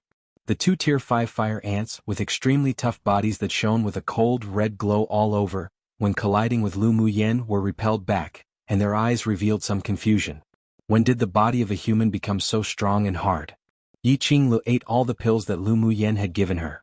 As soon as the pills were taken, it turned into boundless elemental energy that spread throughout her meridians, and her dry dantian was quickly replenished. Her eyes lit up, and the moment her elemental energy was replenished, she beckoned with her hands to the magic treasure rings on the ground. The 2 rings immediately lit up brightly and turned into 2 streams of light, flying into her hands. The wound on her leg also stopped bleeding thanks to Lu Muyan's medicinal powder. Even the torn opening was slowly healing. She threw her 2 rings, approached Lu Muyan, and fought with her back-to-back to deal with the besieging group of fire ants. Elder sister Muyan, what do we do? Yi Qinglu watched as the fire ants attacked them in groups. Her despair remained, but she still looked towards Lu Muyen with trust in her eyes. Lu Muyen wielded the golden long whip, and practically dealt fatal blows with each strike as fire ants fell in front of her one by one. A murderous aura that had never been revealed before rose on her. She took out another bottle of spiritual energy replenishing pills and stuffed it to Yi Qinglu, reassuring, "Fight. The moment your elemental energy is exhausted, immediately replenish it.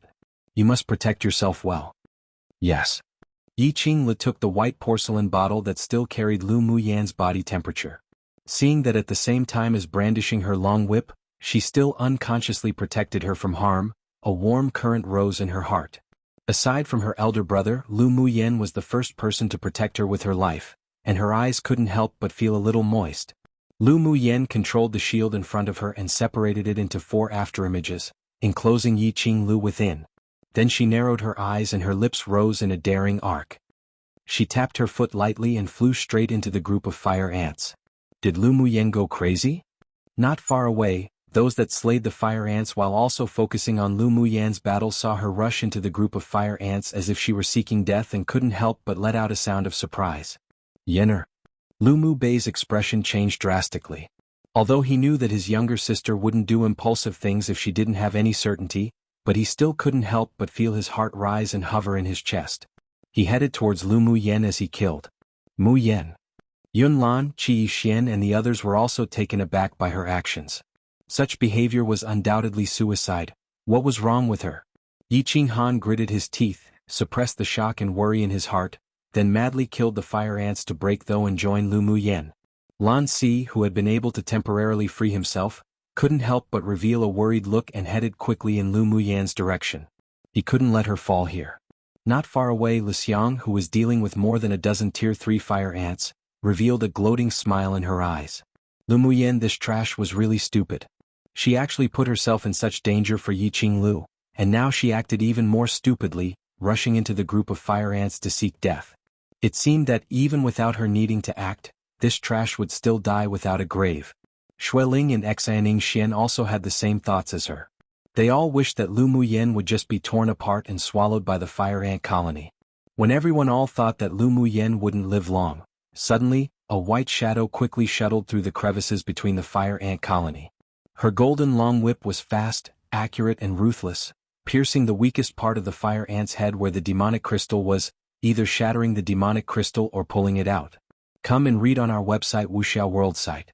Thanks. What stunned everyone even more was the fact that she frantically waved the long whip in one hand while holding a white porcelain bottle in the other, constantly pouring pills into her mouth. The fragrance of pills overflowed, and the people surrounding her who smelled the serene scent within the pills were shocked. This was definitely a high-level pill that was even more effective than the elemental energy-enhancing pill. How did she have so many? Lunatic, Lu Muyen, this woman's a lunatic. The elite pupils of the 10 distinguished clans couldn't help but sigh with mixed emotions as they watched Lu Muyen's desperate killing of the high-level fire ants at close range. Even when her body clashed against the hard shell of the fire ant, she was not at all inferior. In fact, her body's toughness was even stronger. What left them most speechless was that after this woman finished a bottle of pills, she would immediately take out another bottle, and then crazily pour it into her mouth as if she didn't want money one. Occasionally, she even freed some time to toss white porcelain bottles after white porcelain bottles of pills towards Lu Mu Bai and the others who were heading over to help her, and even shouted words that made their flesh hurt. "Eat as much as you want, I promise there'll be enough." Was this meat? She even said to eat as much as they want and that shall have enough. Xiao Ziong caught a bottle of pills and quickly poured one into his mouth. It melted instantly, and his mouth was full of the refreshing medicinal fragrance. His elemental energy was also quickly replenished. He didn't expect Lu Muyan's pill to actually be more than 5 times as effective as the elemental energy-enhancing pill. Just what kind of pill was this? It was truly amazing. Wait, that's not right. Lu Muyen, this prodigal woman, was truly crazy. How could she waste such a pill like this?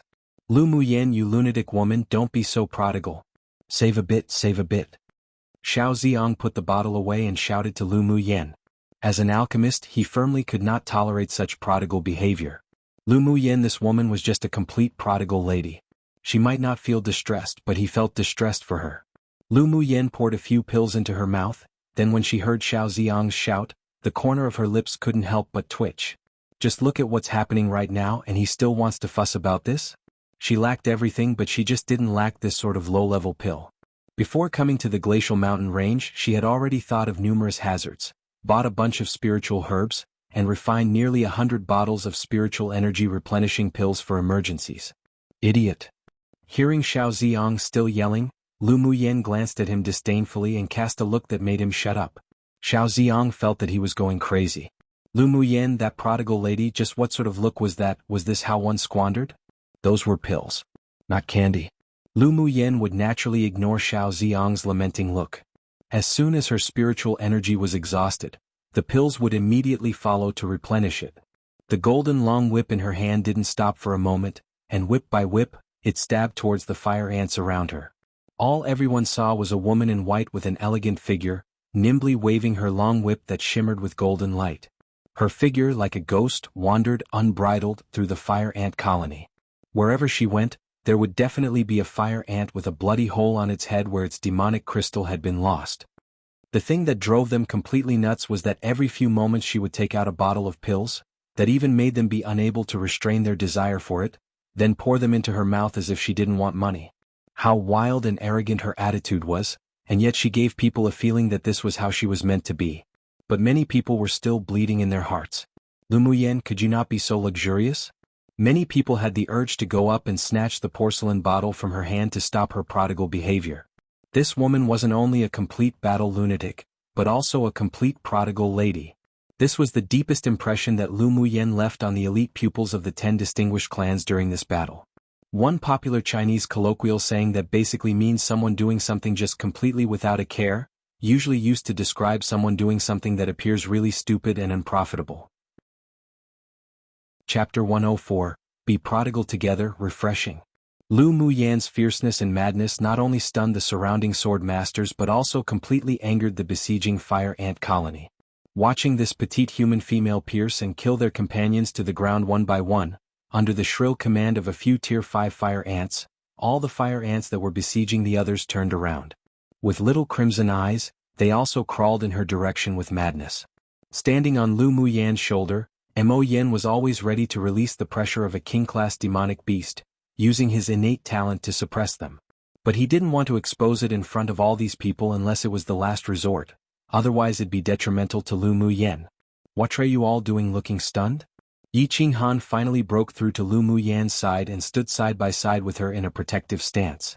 Looking at the fire ants attacking frantically, he furrowed his brows and ordered the Yi clan pupils, all Yi clan pupils are to immediately kill these fire ants.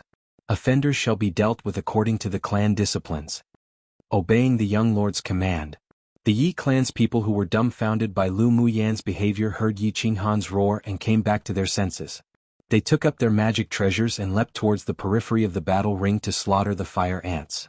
The fire ants had only one target right now, and that was the female in white who was maneuvering around within the battle ring, so they completely ignored the humans who came up to attack from behind. Following the shrill of the Tier 5 fire ants, the fire ants rushed forward desperately as if they didn't want their lives, just wanting to tear Lu Muyen into pieces. Lu Mubai and his party broke through close to Lu Muyen's location around the same time as Yi Qinghan arriving beside her. But right now the other fire ants didn't care about them and only wanted to maniacally bite Lu Muyen to death. Meanwhile they also freed themselves and surrounded Lu Muyen to kill the swarm of fire ants. When the Ling clan saw this, their expressions also changed. Ling Fei Hao and Ling Fei Li directed their clan's pupils to join the battle ring to help. Shi Feng's gaze kept falling on the porcelain bottle in Lu Muyen's hand. Seeing that the fire ant colony had gone crazy, he made a hand gesture to the Shi clan's people, tapped his toes and flew into the battle ring. Shi clan's pupils, come in support quickly. Yes, young lord. Not far away, Mui looked at the battle ahead with an indistinct expression. After thinking deeply for a bit, he spit out one word to the pupils of his clan, kill. After saying this, he flashed into the battle ring, then numerous sword auras scattered from him, falling right into the fire ant colony one after the other. She concealed the killing intent in her eyes and nodded to everyone in the Xang clan. Go, just act it out like the Shui clan. Yes. Hearing that Xaning Xian hadn't lost her reason because of Yi Qinghan's situation yet, the rest all felt a sense of relief.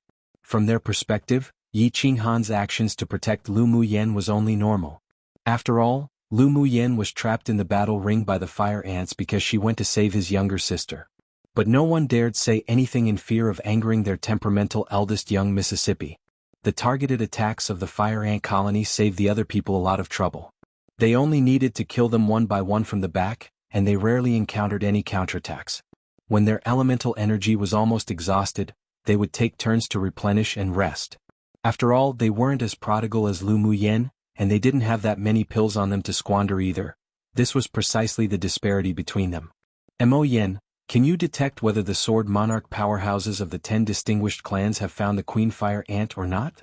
Lu Muyen dealt with the fire ant colony that had gone completely insane as she asked Mo Yen telepathically. To continue like this simply wasn't a good idea. The amount of fire ants in the colony was simply enormous. Even if there wasn't a shortage of spiritual energy replenishing pills in her interspatial ring, but if this sort of exhaustive battle didn't end soon, even she wouldn't be able to support herself for long, not to mention those that didn't have that many pills. Mo Yen looked deeply into the distance, released a part of his demonic sense, then replied after a while, "Hold on for another quarter of an hour, the battle over there will be over soon." Lu Muyen pressed her lips together, then took out a few bottles of pills and threw them to Yi Qing Han and the others one by one. "As soon as you exhaust your elemental energy, take it. Don't save it, the battle should be over in another quarter of an hour at most." Yi Qing Han and the several people took the pill bottles. Although they were surprised by how she judged that the battle was about to end, but they had an inexplicable sense of trust towards her. She told them not to save it, so they weren't quarrelsome either. They poured the pills in their hands into their mouths one after the other, copying Lu Muyen. A stream of pure and vast elemental energy instantly replenished their dantian. The sword auras they waved was even stronger and powerful as well. The behaviors of the several people also attracted the attention of the other elite pupils, and they all displayed envious looks towards them. It turns out that behaving like a prodigal is so refreshing, no wonder Lu Muyen's so fond of this path. Yun Jin poured a bottle of spiritual energy replenishing pills into his mouth and felt the elemental energy in his body completely fill in a short amount of time. Chapter 105. You look down on our Xang clan? Close to a quarter of an hour later, with Lu Yen as the center, the corpses of the fire ants piled up into small hills. The elemental energy of many people were almost all exhausted, but their surrounding area was still densely packed with crimson ants like tides. Lu Muyen kept maneuvering through the fire ant colony with calm eyes, thinking that it should be around time. Sure enough, a harsh, piercing cry suddenly reverberated in the air, carrying the whine and pressure of an advanced phase Tier 6 demonic beast, which was many times stronger than the Tier 5 demonic beast's cry from before. Screech, screech. The surrounding fire ants heard the high-pitched voice filled with despair and immediately stopped attacking Lu Muyen. Their sharp fangs ground together and created a sound that made one's hair stand on end. The leading Tier 5 fire ant's eyes grew bloodshot and in order to respond, also raised its head and shrieked a few times. Afterwards, the high-level fire ants quickly lowered their heads and burrowed into the red soil one by one while the low-level fire ants also scattered and followed without hesitation. Their queen had let out a desolate scream, and the cry for help grew louder and louder each time. All the fire ants were anxious and wanted to rush to the queen's nest, so they ignored Lu Muyen and the rest completely. The colony of ants came quickly and left quickly as well. In only a few breaths, they had all burrowed into the ground and disappeared. Some pupils who had no idea what was happening were still brandishing their swords as they watched their opponents disappear, dumbfounded. What's going on? Why did they all run away? The elders have successfully found the queen fire ant who controls the fire ant colony. They're going back to rescue it. The originally ugly expression of the middle-aged man who was acquainted with Lan Si grew slightly better. They finally withstood it. Hearing his words, many people couldn't help but feel relieved. They slumped to the ground and panted, resting. Although they were all elite pupils of the 10 distinguished clans and had encountered many dangers during their trial, but this was the first time they've experienced something like what happened today. Pupils of the 10 distinguished clans, do a quick head count and report to me a list of the deaths. The middle-aged man's eyes swept over the corpses that had been chewed on until only bone was left inside. This time the loss was a bit severe. After his words fell, many people revealed looks of lingering fear in their eyes. When they discovered that there were a lot of missing companions, they felt a sorrow they had never felt before. Those that lost their brothers or sisters even couldn't help but weep silently. They couldn't help but hold their forehead at Lu Muyen's behavior of casually tossing out pills. Did this woman actually know the value of pills? Could she not be this prodigal? Even if she wanted to be prodigal, at least give them some too. Standing not far away, Shifeng kept staring at the white porcelain bottle in Lu Muyan's hand. His eyes grew darker, and amidst the voices of jealousy and envy of the other clan's pupils, he walked in front of her and said bluntly without any expression, "Lu Muyan, can you show me the pills in your hand?" When he was fighting earlier, he smelt the pill fragrance and felt that it was extraordinary. Not to mention he hadn't seen this sort of pill that replenished elemental energy so quickly, unless they were grade 3 or grade 4 pills. But when he accidentally saw the quality of the pill, it seemed to appear a lot like a grade 2 pill, so he couldn't stop the desire for exploration in his heart and walked up to ask. Lu Muyan remembered that in addition to the Yi clan and the Ling clan earlier, Shifeng was the first to lead the pupils of his clan forward to help in the battle, and didn't handle it like the Shui clan and the Xan clan, so she nodded with a smile, took out a bottle of pills and handed it over. "I'll gift it to you." Xiao Ziong looked at Lu Muyan speechlessly. This prodigal lady, could she not be this generous? Shifeng also revealed slight surprise on his face, but apart from his enthusiasm for pills, he didn't like to ask until the roots of things regarding anything else. So he nodded, thanked her, took the pill and walked right back to his original place. He opened the lid of the bottle and poured out a rotund and smooth white pill, pinched it between 2 fingers and sniffed it. His brows were tightly knitted, then he put it in his mouth. Immediately, his eyes that usually didn't display much emotion revealed an indescribable shock. Looking at his expression, everyone knew that this pill was extraordinary, and they all cast their gazes to Lu Muyan. "Young lord, eldest lord sure could even obtain a bottle. We also went up to help fight just now, how about you also try?" A young man beside Mui squinted and urged. Mui chuckled, and a meaningful arc rose on his handsome face. "Sure." After saying that, he walked straight to Lu Muyan. Lu Muyan raised her head and looked at Mui, who walked over. She also knew what he wanted to do, so she directly took out a bottle of spiritual energy replenishing pills and handed it to him. "He'll also gift you guys a bottle too." Mui took the white porcelain bottle with a thoughtful look and said with a smile, "Lu Muyan, you're very interesting, thanks." Lu Muyan was too lazy to guess what he meant by interesting. But when she glanced at the surroundings to check for any unusual activities, she discovered that the decision-makers of the various distinguished clans were all waiting to act. She took out 6 more bottles and stuffed it to Xiao Ziong, saying, "Go give these 6 bottles of pills to the other clans aside from the Shui clan and Xan clan." "Have you gone crazy?" Xiao Ziong hugged the porcelain bottle like a hen guarding her chicks, his eyes opened wide. Lu Muyan looked askance at his stupid appearance, displeased, and said in an impatient voice, "Don't be so short-sighted. With just this bit of pills and you can't find north, south, east, west anymore? Go quickly." Xiao Xiang feared that she would scheme against him, so he stood up and reluctantly went to deliver the pills. Except, when he just finished the delivery and sat back down in his original position, he heard an angry voice sound. "Lu Muyan, are you looking down on our Xan clan?" Chapter 106. Tear apart all pretenses. As soon as Xan Xian's words fell, everyone's gazes fell on Lu Muyan. Lu Muyan raised her head, her eyes as indifferent as before, and her voice was cold. "Young Miss Xan must have mythomania." Starting from Shifeng asking for pills, she had already decided on gifting pills. With how she took out so many spiritual energy replenishing pills earlier to use, she naturally attracted the attention of the people in the 10 distinguished clans. Instead of hiding it and tucking it away, it was better to gift them out generously. Aside from the Shui clan and Xan clan, the pupils in the other clans bore no hostility towards her, not to mention any grudges. On one hand she bought people's hearts and on the other hand, it was a kind of intimidation. Except for people close to her, everyone else all thought that her pills came from that mysterious master. Being able to produce so many grade 2 spiritual energy replenishing pills was also a way to tell everyone that the master no one had seen before pampered her very much. Those who wanted to target her and the Lu clan should weigh their consequences first. She wasn't afraid of provoking anyone, but if she could use a tiger's skin to be her banner one, then she naturally wouldn't be so stupid as to tell everyone that the pills were refined by herself and that there simply wasn't any mysterious master behind her.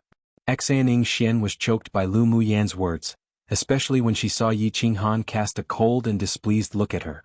Her entire chest felt ablaze with anger, and jealousy almost made her lose all reason and go up to tear Lu Muyan apart.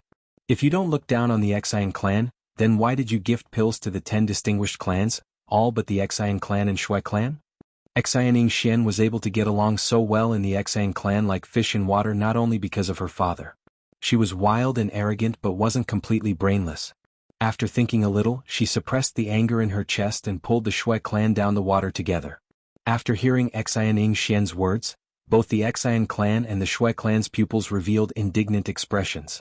By doing this, Lu Muyen was literally slapping the faces of their two clans. That's right. I also want to know why young Miss Lu would treat our two clans so discriminatorily? Shui Ling's beautiful and exquisite face revealed a touch of befuddlement, but she sneered inwardly that Lu Muyen was an idiot. If it were her, even if she disliked someone very much, she still wouldn't do such a thing such as blatantly offending two clans. Mu Yi stopped the steps he was taking to leave, then took a step back with great interest, wanting to see how Lu Muyen would deal with it. Lu Muyen's eyes were still indifferent and her tone was faint. Am I familiar with the Xian clan and Shui clan? Why must I gift you guys pills? Seeing the indignant gazes of the pupils of the two clans, she sneered and said, just how much effort your two clans put in during the battle earlier is clear to everyone, so why must you openly discuss it and find unhappiness in it for yourselves? Young Miss Lu, you must spoken incorrectly? Shui Ling brushed away the dust on her sleeves and said coldly, the group of fire ants besieged you, but we kindly went up to help you. Regardless of how much effort we put in, it's still a show of our goodwill. Who would have thought that it was our fault now and even made you hate us? Young Miss Shui really is a master of inverting black and white. I am ashamed that I am inferior. Lu Muyen raised an eyebrow and looked at Shui Ling, the coldness in her eyes not concealed at all. Was that group of fire ants besieging me at first? From the very beginning we, from Yanzhou Kingdom, were the first to help and rescue you guys from the siege. It shouldn't even be your turn if we're discussing goodwill, right? Furthermore, the pills are my own. I'll give it to whoever I like. I just simply think that you're not pleasing to the eye, so I don't want to gift it, so where comes the favoring someone and discriminating against another? The situation of Shui Ling annulling the engagement between her and Ling Fei Yang was known by all. She just simply considered this woman not pleasing to her eyes, and she was even less afraid to speak it out loud and offend this extremely hypocritical woman. Lu Muyen, are you trying to tear apart all pretenses with the Xian and Shui clan? Xian Xian saw how clever Lu Muyen was with her words, and how Shui Ling's skills with her mouth simply wasn't her opponent, so she didn't want to go in circles anymore, directly bringing out the Xian and Shui clan. She just didn't believe that this woman wouldn't have any fear against them. Seeing that Xian Xian took the initiative to take on the conversation again, Shui Lin swallowed what she wanted to say, but the killing intent in her eyes kept circulating. Lu Muyen chuckled, and there weren't any ripples in her eyes as she spoke gently, completely indifferent. You say tear apart all pretenses, then let's tear apart all pretenses. You think you'll be afraid? You're seeking death. Xian Xian didn't expect that Lu Muyen would openly challenge the Xian and Shui clan, and a flush of red appeared on her face, obviously angered. Come and read on our website Wuxia World site. Thanks. Meanwhile, Lu Muyen just sat there indifferently and calmly, without a trace of fear or hesitation on her face. Even while facing Xian Xian's use of the two distinguished clans to oppress her, her expression still didn't change. That natural, nonchalant attitude was as if she were simply discussing about the weather today with Xian Xian, and it sure made many people look at her with new eyes and increased respect. But there were also a small number of people that disagreed with her lofty stance. Although Xian Xian provoked first, but Lu Muyen publicly not giving Shui Ling and Xian Xian any face was equivalent to slapping the two clans' faces. Such behavior was a bit too insolent. Seeking death? Young Miss Xen wants to raise your hand at me now? I know I offended you in Glacial City, so just take it directly out on me. Why make a fuss about pills? I'll just accept your challenge. Lu Muyen said with slight dominance and boldness, and her eyes even revealed a look of come get me. She had already offended this narrow-hearted woman when she and Xian Xian were competing for that stone in Glacial City. Not to mention the fact that Yi Qinghan's attitude towards her also made Xian Xian constantly reveal a sliver of killing intent towards her as well. The disagreement between the Xian clan and the Ling clan was already known by all. The Ling clan was her maternal clan, so they were destined to hold grudges with the Xian clan. So why did she have to pretend to be a steamed bun too and endure it? And towards the Shui clan and Shui Ling, she wasn't bothered with the superficiality of it all even more. The Shui clan and the Ling clan were already like fire and water, and all they were lacking was actually fighting. How could she enhance other people's spirit and diminish her prestige? So if she lowered her head to the Shui clan, it was the same as slapping Ling clan's face. After hearing Lu Muyen's words, many people revealed expressions of understanding. No wonder Xianing Xian had always been hostile to Lu Muyen. It turned out that it wasn't only because of Yi Qinghan. If the two had already held grudges against each other, then with Xianing Xian's temperament, it would be difficult for her to let Lu Muyen go. Meanwhile, everyone knew why Lu Muyen's attitude towards the Shui clan wasn't good. In fact, if she deliberately bowed her head and catered to the Shui clan, then that would make people feel contempt towards her. Although the act of not giving any face was a little arrogant, but it could be regarded as filling the Ling clan's face. Lu Muyen, are you certain you want to go against me? Xianing Xian asked fiercely as the rage within her was reaching the brink, only wanting to vent it out using force. As long as Lu Muyen dared to say yes, she would immediately handicap her. Xianing Xian, so what if I go against you? Our Ling clan aren't vegetarians for.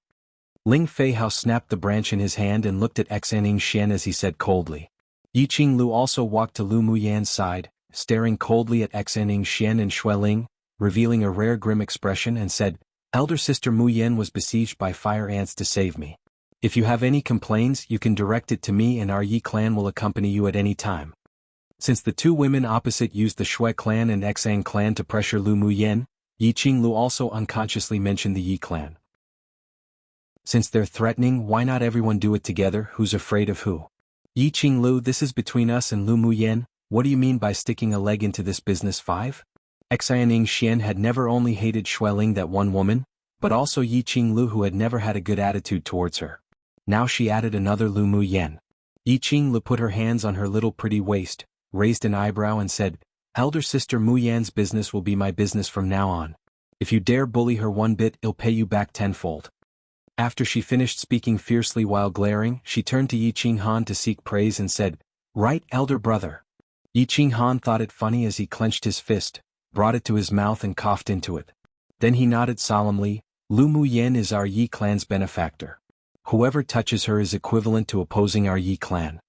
His words were also announcing to everyone that from now on, whoever dared touch Lu Muyen would become an enemy of the Yi clan. One literally means to use a tiger skin as a banner/flag, perhaps during battle.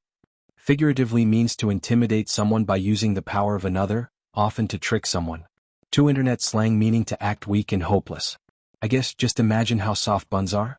3 a common saying usually used to encourage others not to belittle themselves by putting others on the higher pedestal. 4 used colloquially to mean that they aren't weak and they should be reckoned with. 5 like sticking your nose into someone else's business. Chapter 107. The pressure of the Xang clan sword sovereign. The moment Yi Qinghan's words that defended Lu Muyen came out, the faces of many people present changed. The elite pupils of the other 9 distinguished clans all knew Yi Qinghan's position in the Yi clan. The power of his words were basically the same as the head of the Yi clan. Within the 10 distinguished clans, the Alchemist clan, Shi clan, the Beastmaster clan, Yi clan, and the Smith clan, Mu clan, had never interfered in the disputes between the rest of the 7 distinguished clans, always keeping to themselves and remaining neutral. Regardless of whether it were their foundations or strength, or the rare professions that the sword masters of the 3 clans possessed, the other 7 clans simply dared not provoke and offend at all. This time, with Yi Qinghan's obvious defensiveness, did it mean that the Ling clan might board the big ship one that is the Yi clan through Lu Muyen this string? Those in charge of the several distinguished clans had to reassess Lu Muyen in their hearts. Qinghan, are you really going to tear apart all pretenses with our Xang clan for this irrelevant woman? Xianing Xian revealed a pained expression on her face, and her eyes were mixed with deep affection and resentment. Yi Qinghan's eyes were cold and he spoke lightly, I have never had a deep relationship with the Xang clan, so where comes the tearing apart all pretenses? Muyen is my friend. If the Xang clan is harmful to her, then my Yi clan naturally wouldn't sit idly by. His words were very clear. The Yi clan and Xang clan were just simple acquaintances, and they simply couldn't compare to the relationship between him and Lu Muyen. In fact, everyone present could understand Yi Qinghan's approach. Since earlier the relationship between him and Lu Muyen clearly didn't appear that shallow. Lu Muyen then also saved Yi Qing's life. Anyone would repay such kindness, not to mention there was a mysterious high-level alchemist behind Lu Muyen, so it was normal for him to come forward and defend her. Towards Ling Feihao and the Yi clan's siblings' protection of her, Lu Muyen's heart warmed. She stood up. Despite after such a fierce battle, her white clothes weren't stained with a speck of dust nor blood, and her delicate and stunning face carried an arrogance as if looking down upon the world. Her red lips parted lightly. "Young Miss Xen, if you want to fight then fight, why do you speak so much nonsense?" There was indeed a violent trait within her. Since she was the one that provoked Xianing Xian and Xueling, she didn't need others to clean the grounds for her. Since she was destined to have insoluble grudges against the two, then might as well be openly arrogant. Even if she pierced through the heavens too, she would have her way of getting out. What an arrogant junior. Just when Xianing Xian was irritated by Lu Muyen and wanted to fight, a voice like exploding thunder with an imposing manner sounded. Then, more than a dozen people descended from the sky, and each landed in a different place. A tall, middle-aged man with a dangerous aura appeared in front of Xianing Xian. "Dad." When Xianing Xian saw the man, her eyes lit up and she shouted in delightful surprise. Towards the middle-aged man who suddenly appeared, many revealed surprised and respectful gazes. This man was the newly promoted sword sovereign powerhouse of the Xian clan, Xian Bo Jian. "You're willful again." Xian Bo Jian appeared doting and seemed to pamper Xianing Xian very much. Xianing Xian was like a completely different person to her previous imperious attitude. She pursed her lips and grumbled in a sweet manner, "How am I willful, in just being bullied by a stinky girl from some random clan?" Her tone was like one of a spoilt child while directly ridiculing Lu Muyan's family background who were like ants in their eyes. Xian Bo Jian cast his gaze on Lu Muyan and swept over her unscrupulously. A dense pressure rolled towards her. When did the Lu clan have such an arrogant girl? My Xian Bo Jian's daughter is not someone who anyone can bully. Seeing the deliberate sword sovereign pressure Xian Bo Jian released at Lu Muyan, Yi Qinghan and the others' complexions changed. They wanted to speak up but was stopped by Lu Muyan with a look. She straightened her back, her eyes like torches, and the mental energy in her sea of consciousness condensed into a dense net to greet that pressure. Come and read on our website Wuxia World site. Thanks. A silver bell-like laughter poured out from her lips, and her voice carried some ridicule. I've only ever heard of the saying when one hits the small one the old one comes three, but who knew that we haven't even started fighting and the old ones come. And the moment a sword sovereign powerhouse arrives, the moment he shows the attitude of a bully towards a sword spirit cultivation-based junior, it truly is eye-opening. Her meaning was obvious. Before I even started fighting with your daughter you came out and used the strength of a sword sovereign to oppress me, a sword spirit cultivation-based junior? Narrow-minded, small-bellied, the face of the sword sovereign powerhouses was all lost because of you. Lu Muyen had her own pride. So what of a sword sovereign powerhouse? She wouldn't bow her head to anyone. What's more, in this situation she expected that it was simply impossible for Xian Bo Jian to really kill her in front of so many people. At most he would use force to pressure her and teach her a lesson. Trying to make her surrender or apologize and use it to indirectly slap the Ling clan's face, as if she'd allow him to do as he wanted. If one submitted and backed away today due to fear because of the gap in cultivation bases, then one would surely bring upon themselves a heart demon in the future. If one wanted to perfect their cultivation base, then it'd be difficult to progress. Gasp. After Lu Muyan's voice fell, many people couldn't help taking in a cold breath. Lu Muyan, this woman was indeed a lunatic who didn't play the cards according to reason. She was a small sword spirit. Even if she did have the strength to fight a sword king, but she dared to openly challenge a sword sovereign powerhouse, she really was bored of living. Other than that, there were also a few people who noticed that although Lu Muyan's forehead overflowed with a layer of fine sweat and her body swayed slightly, but the pressure of the sword sovereign actually passed over her head, as if something was blocking most of that power. Xian Bo Jian's originally smiling face suddenly became very grim, and with a cold snort, a vaster pressure rolled towards her and attacked her with a sliver of elemental energy.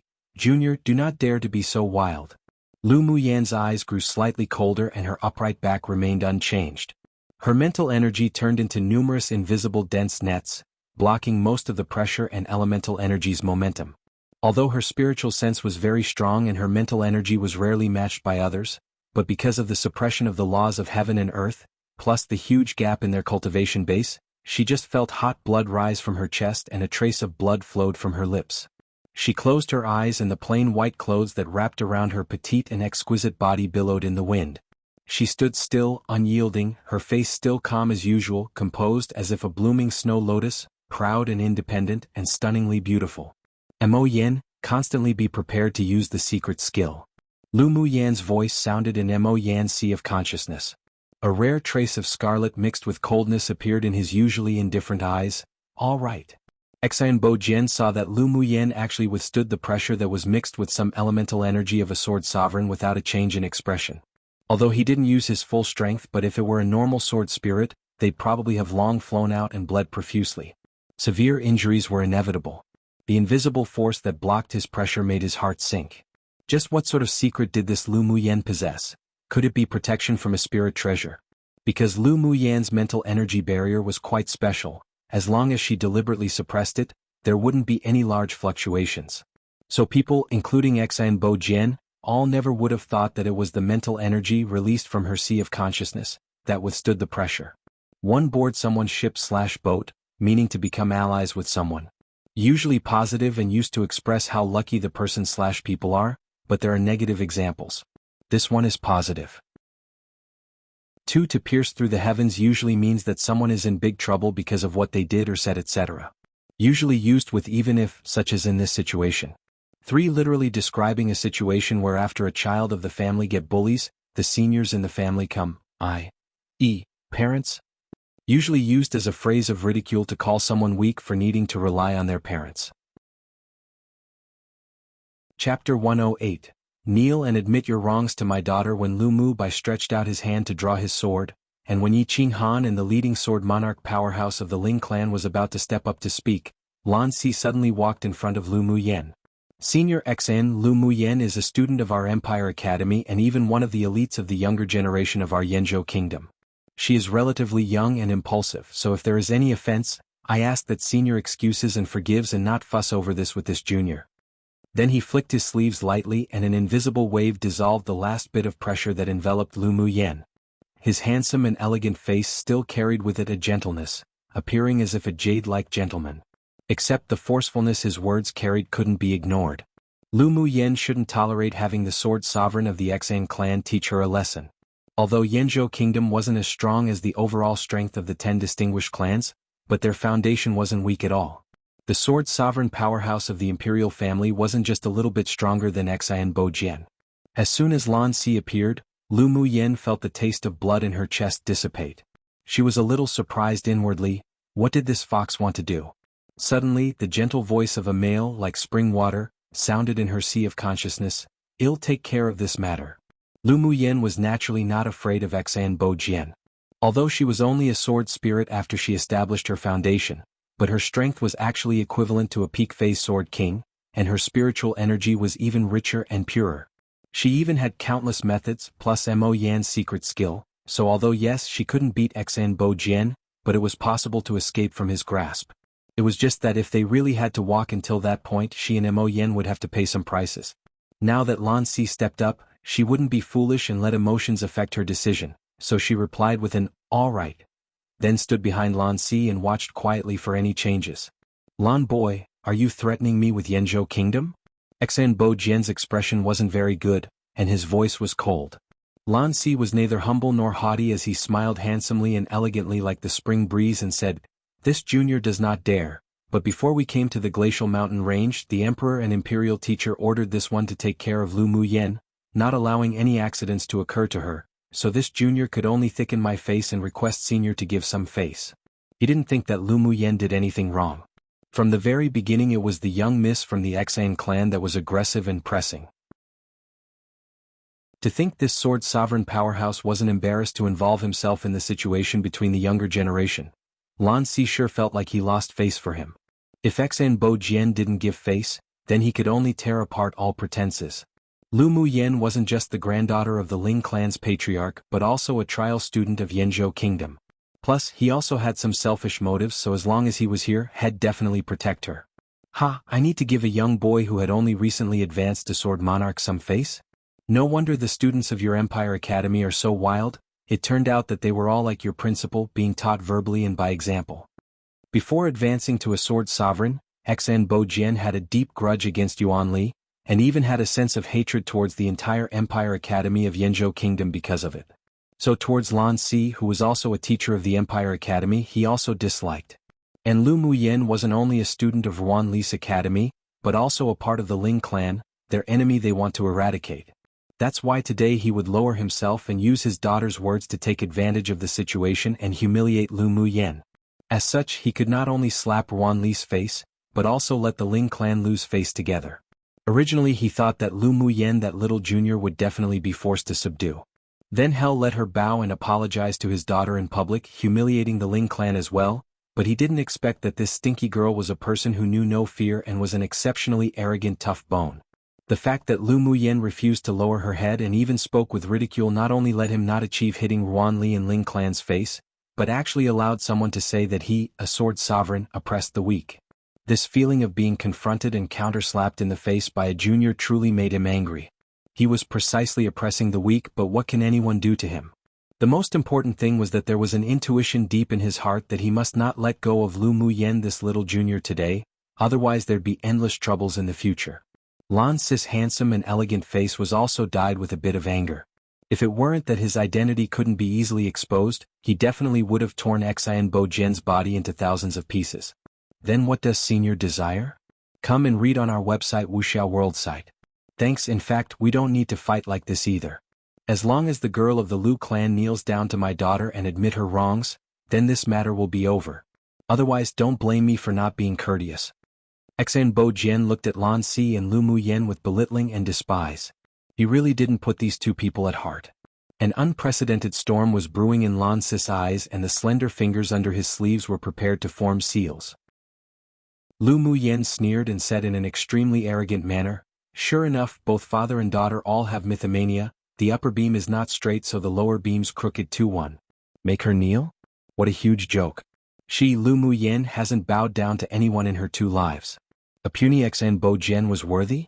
She knew that whether she yielded or remained firm today, this sword sovereign from the Xian clan would still want to humiliate her regardless. If she really knelt and admitted her wrongs, not only could the Lu clan and Ling clan lose face, but from now on she probably should never even bother thinking about advancing into the ranks of the strongest. Wow! Hearing such arrogant words from Lu Muyen, countless people couldn't help but be shocked and puzzled. Was it that this lunatic didn't want her life? You're courting death. Xianbo Jian showed unprecedented killing intent in his eyes. His right hand formed hand seals and a column of water tore through the air and turned into a blue Jiao dragon, whizzing towards Lu Muyen. Lu Muyen raised her head and stared at the Jiao dragon formed by water elemental energy condensation. So this was strength displayed by a sword sovereign powerhouse? It was indeed condensed rather like a Jiao dragon, but it only looked like the real thing and wasn't one. Xianbo Jian's water attribute elemental energy law was still far from being comprehended to perfection. Her gaze locked onto the roaring Jiao dragon that flew towards her as her 2 hands formed hand seals quickly in the air. Traces of fire elemental energy overflowed from her body, and she instantly became a flaming person.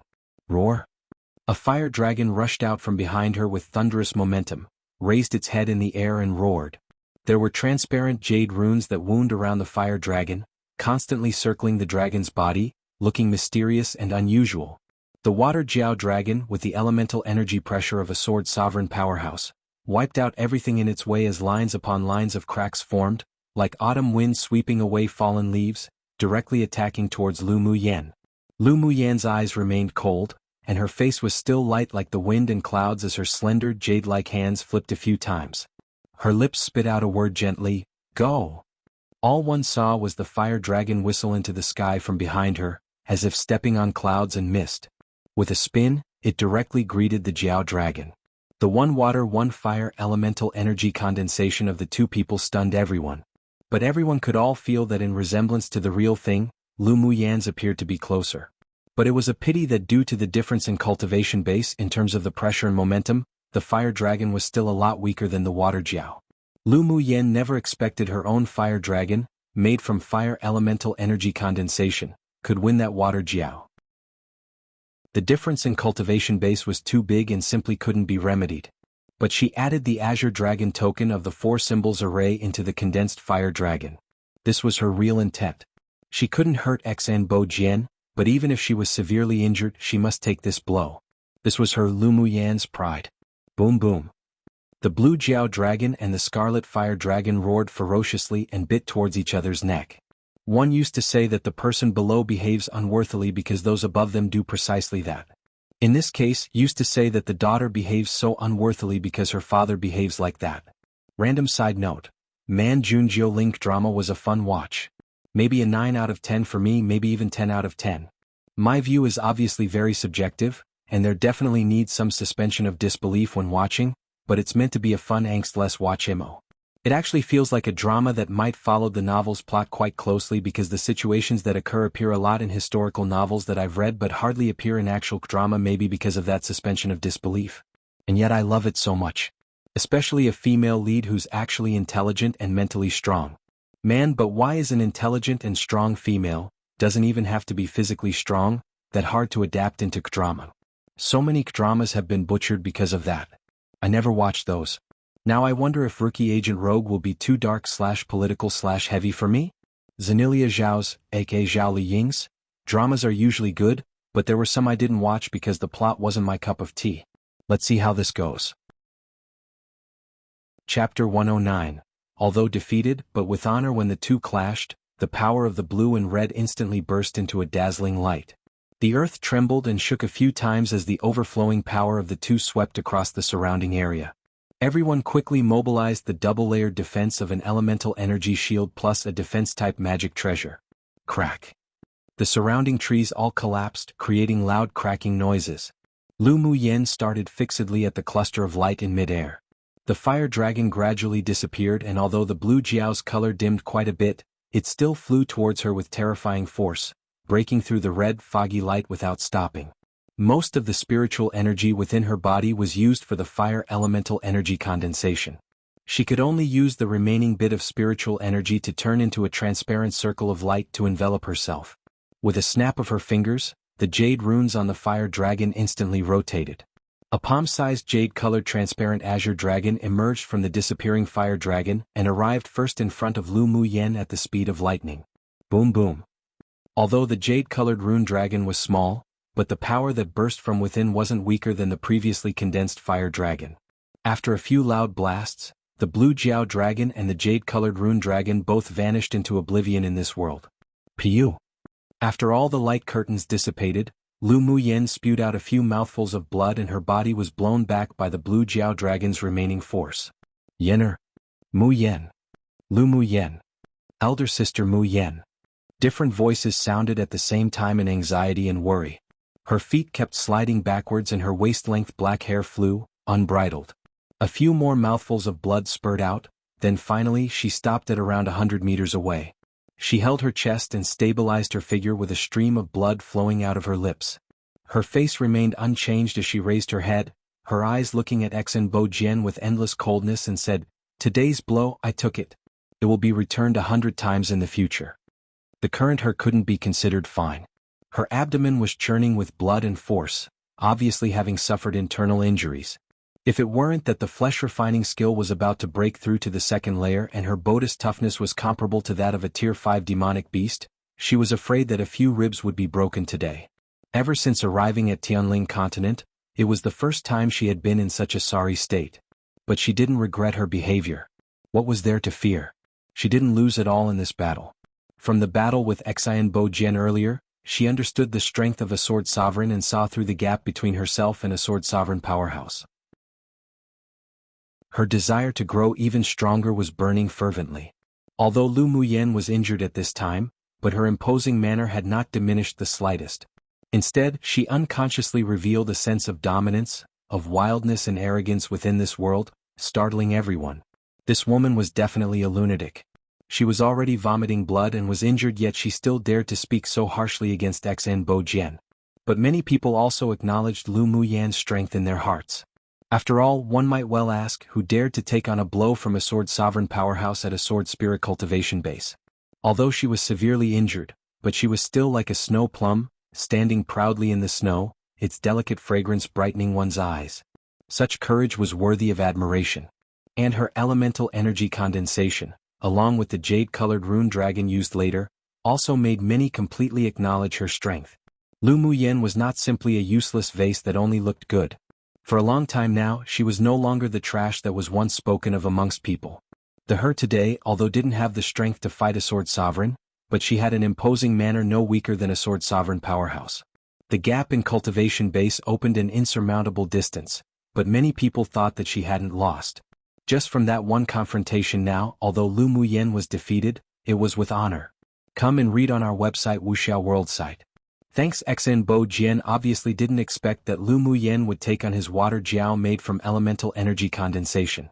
He didn't use all his strength just now, but he also used at least 6 or 7 tenths. What shocked him the most wasn't the fire dragon condensed from elemental energy, but the jade-colored rune dragon that emerged from the fire dragon.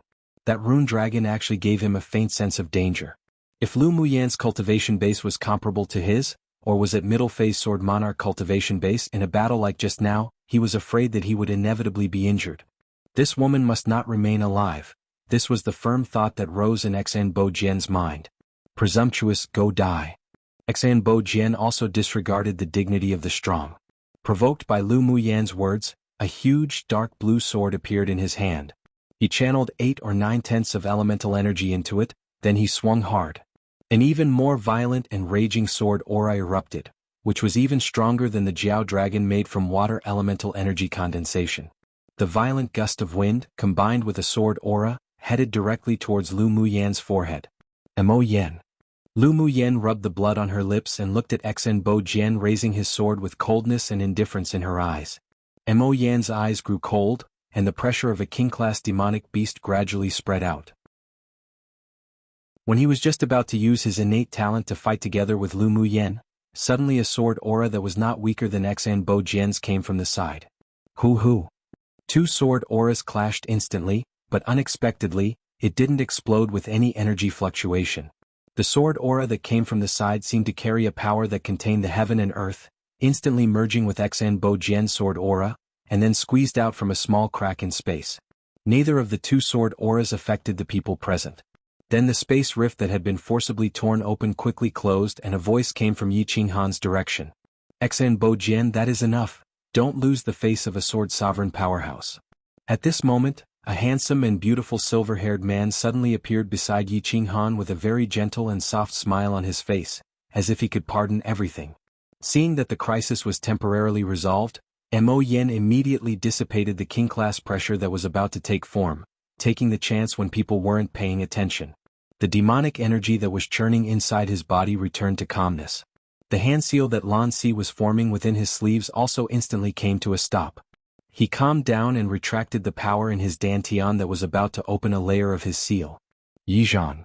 Xan Bo Jian looked at the person that arrived and his pupils constricted. Hearing Xan Bo Jian's voice, the eyes of all the people present turned to the silver-haired man in black clothes who just appeared. Yi Zhan, the youngest sword sovereign in the Yi clan and even among the 10 distinguished clans. At only 26, he had stepped into the ranks of a sword sovereign powerhouse and became the peerless genius of the 10 distinguished clans that was hard to find even in 100 years. His talent and strength, compared to the strongest talented elites of the other 3 regions on this continent, was only superior and not inferior. He was also the idol in the hearts of countless elite pupils of the 10 distinguished clans. Yi Zhan, are you going to intervene now? Xan Bo Jian's expression was fearfully grim. He didn't expect that Yi Qinghan and Yi Qinglu was actually able to invite Yi Zhan to help Lu Muyen. This man who was always wearing a tolerant and soft smile made Xan Bo Jian dislike him extremely. Although Yi Zhan, who had just passed 30, hadn't yet broken through sword sovereign to the next step, but even he couldn't see through the strength of this person. What made him most afraid was that Yi Zhan also had a tier 7 spirit pet at the transformation stage. If he went against Yi Zhan today, he definitely wouldn't be his opponent. The Lu clan's little girl saved my clan's Qinglu before, so you tell me whether I should make a move or not? Yi Zhan wore a smile on his face and his voice was as clear as spring water, but it made people feel a chill for no reason. Little paternal uncle, why are you so slow? Yi Qinglu was pleased to see Yi Zhan's face and complained with a tone as if acting spoilt. Elder brother sent out a distress signal for ages already and you just arrived. Humph, otherwise elder sister Muyen wouldn't be hurt by that old thing. You girl, I came as soon as I received the signal. There was a hint of helplessness in Yi Zhan's eyes as he looked at the Yi clan siblings softly and lovingly. Chapter 110. Saved from the predicament. The appearance of Yi Zhan also made Lu Mu Bai and the others, as well as the sword monarchs of the Ling clan, feel relieved. Yi Zhan, are you really going to meddle in other people's business today? Xan Bo Jian's eyes were full of dark haziness. He originally wanted to kill Lu Muyen here today, so even if he returned from the glacial mountain range, it would be too late for the Ling clan and Lu clan to even complain. Except he completely didn't expect that Lu Muyen would save Yi Qingli earlier, and there was also an unclear relationship between her and Yi Qinghan. Now that Yi Zhan appeared, it seemed that he wouldn't be able to kill her anymore. Yi Zhan nodded lightly, naturally. As a sword sovereign expert, why fuss with a little girl at sword spirit strength? This time, how about for the face of our Yi clan you let it be? It wasn't that it was impossible for Yi Zhan to insist and exert pressure on Xan Bo Jian to resolve this if he wanted to, but the birth of the heavenly frost golden crystal was imminent, and time didn't allow them to cause trouble again. Now he gave Xan Bo Jian a step to back down, but if this person still insisted on acting against Lu Muyen, then he could only use force to resolve it. The look in Xan Bo Jian's eyes were cloudy and uncertain, very cryptic. Then finally, he swept his gaze over Lu Muyen coldly and said, "All right. This time, he'll spare her life for the sake of the Yi clan's face. If there's another instance of this, I will definitely not hold back. As such, I thank Fourth Master Xen." Yi Zhan's tone was light, and he automatically ignored Xan Bo Jian's threatening words. With his temperament, if it were under normal circumstances, he wouldn't even talk nonsense with Xan Bo Jian. Xan Bo Jian was the most hopeless sword sovereign among the 10 distinguished clans. In the future, his cultivation base would probably stop at sword sovereign. But he felt that on Lu Muyen, there was a flourishing aura like the rising sun from the east in its early bloom, full of preserved energy ready for the future. After watching the battle just now, he came to a conclusion. How is this woman a fish in a pond? Upon greeting a storm, a dragon she will become one. Lu Muyen lowered her eyes and concealed all the killing intent in them. The Xang clan was truly pushing people too hard. She would definitely make the Xang clan pay a heavy price in the future. Dad! Xan Xian couldn't help but yell out. Today was the perfect opportunity to get rid of Lu Muyen. Xan Bo Jian also had anger that was unable to be dispersed. But the current situation didn't allow him to directly confront Yi Zhan. Putting aside Yi Zhan's own extraordinary abilities, it wouldn't be worth offending the Yi clan just to kill a junior. Shut up. Let's go. Xan Bo Jian glanced at Xan Xian coldly, preventing her from continuing to speak. Then he waved his hand and turned around, leaving the woods with the Xan clan. He'll definitely have you die next time. Xan Xian stomped her foot. Before she left, she had turned around and looked at Lu Muyen viciously, then left unwillingly after leaving the harsh words. Lu Muyen sneered inwardly, "The next meeting, he'll definitely have you die too." She took out a bottle of pills for healing from her interspatial ring and poured it into her mouth. A coolness instantly spread all over her body, suppressing that painful heat in her chest quite a bit, and the churning state of her abdomen also stopped.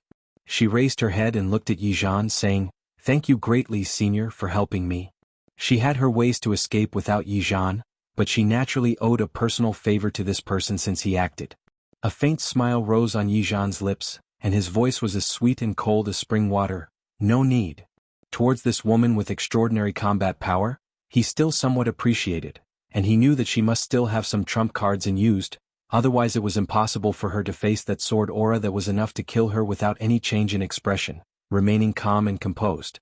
You all recover for a day and then hurry along. The heavenly frost golden crystal would be born in 2 days. Well, take our leave first. Yi Zhan turned to look at Yi Qinghan and said, "All right." Yi Qinghan nodded, revealing slight fondness on his face. Come and read on our website Wuxia World site. Thanks. Immediately Yi Zhan walked towards the end of the forest. His black robe paired with the head of silver made his tall figure appear otherworldly, and the moment one didn't pay attention, his figure was completely hidden in this world. "Yenner, are you all right?" Lu Mu Bai stepped forward and looked at Lu Muyen with worry. When Xan Bo Jian acted, he simply had no time to rescue her and could only look on helplessly as the sword aura cut towards his sister's forehead. The pain and forlorn desolation in his heart made Lu Mu Bai realize that he was still too insignificant. He squeezed his fists. He had never had a greater desire to grow stronger. Only when he grew stronger and stronger, until he placed himself above this entire continent, could he protect his family. Lu Muyen raised her head and smiled at Lu Mu Bai charmingly. "Elder brother, don't worry, I'm fine." Yun Lan and the others also came over, each with incomprehensible emotions in their eyes. The battle between Lu Muyen and the Sword Sovereign shocked them and also aroused their desire for strength. Yi Qinglu walked beside Lu Muyen and held her wrist affectionately, her eyes filled with admiration. "Elder sister Muyen, you're so amazing. In the future my little paternal uncle will no longer be my person of worship. You're the goal I want to chase after." Looking at Yi Qing's less adorable, innocent smile, Lu Muyan's heart warmed. She stretched out her hand and tapped the tip of her nose, smiling as she said, "Sure." She felt very fated with Yi Qinglu and treated her like a younger sister in her heart. Qinglu, stop pestering Mu Yan, let her recover as soon as possible. Yi Qinghan's handsome face also revealed a slight smile.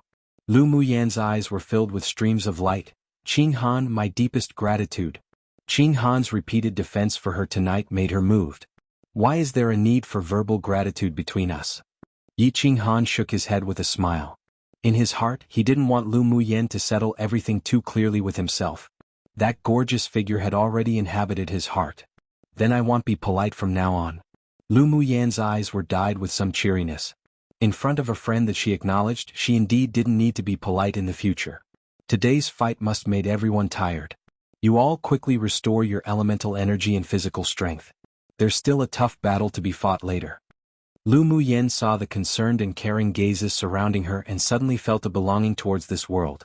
Other people's elemental energy and physical strength were indeed heavily depleted, so they each found a vacant seat near her and sat down to recover. Lu Muyan walked beside a large tree and sat down, poured out a few pills again and took it. As soon as she raised her head, she met Lan Si's gaze not far away. "Teacher Lan, the favor of you protecting me today will be repaid in the future." Lu Muyan moved her mouth silently. Lan Si's gentle and elegant face was full of interest. This woman could surprise him every time. He opened his mouth and mouthed a few words, "I await your repayment." With amusement, Lu Muyan looked at Fox Lan, who used his gentleness, handsomeness and elegance to hide his true nature. This man definitely wasn't as simple as he appeared on the surface. Before Yi Zhan acted, she felt a fluctuation of an array seal from Lan Si. She was certain that this man had hidden his strength. "All right," Lu Muyan said softly, then closed her eyes and began to recuperate. She must adjust her physical condition to its peak state within a day. She's going to take that heavenly frost golden crystal for sure. There was a strong sense of crisis in her heart. She felt that various accidents would occur in the coming battle for the heavenly frost golden crystal. The Xan clan's father and daughter might even secretly act against her. She reached out and rubbed the faintly gleaming ice bangle on her wrist. There was actually a little more connection between her and it because of that battle just now. Ming Xiu were about to meet again soon. One quite self-explanatory, but the fish in a pond is an idiom. She's no mediocre person and instead will achieve greatness. Chapter 111. Erase marks. A day later, Lu Muyan opened her eyes. The injuries within her body had been healed by the energy-nourishing pill, and her elemental energy and physical strength had also been restored to the peak. The people in the 10 distinguished clans, except the Xan clan, got up one after the other, looking towards the end of the forest, preparing to leave under the command of the middle-aged man. "You all also get ready. We'll set off in a quarter of an hour with the 9 distinguished clans."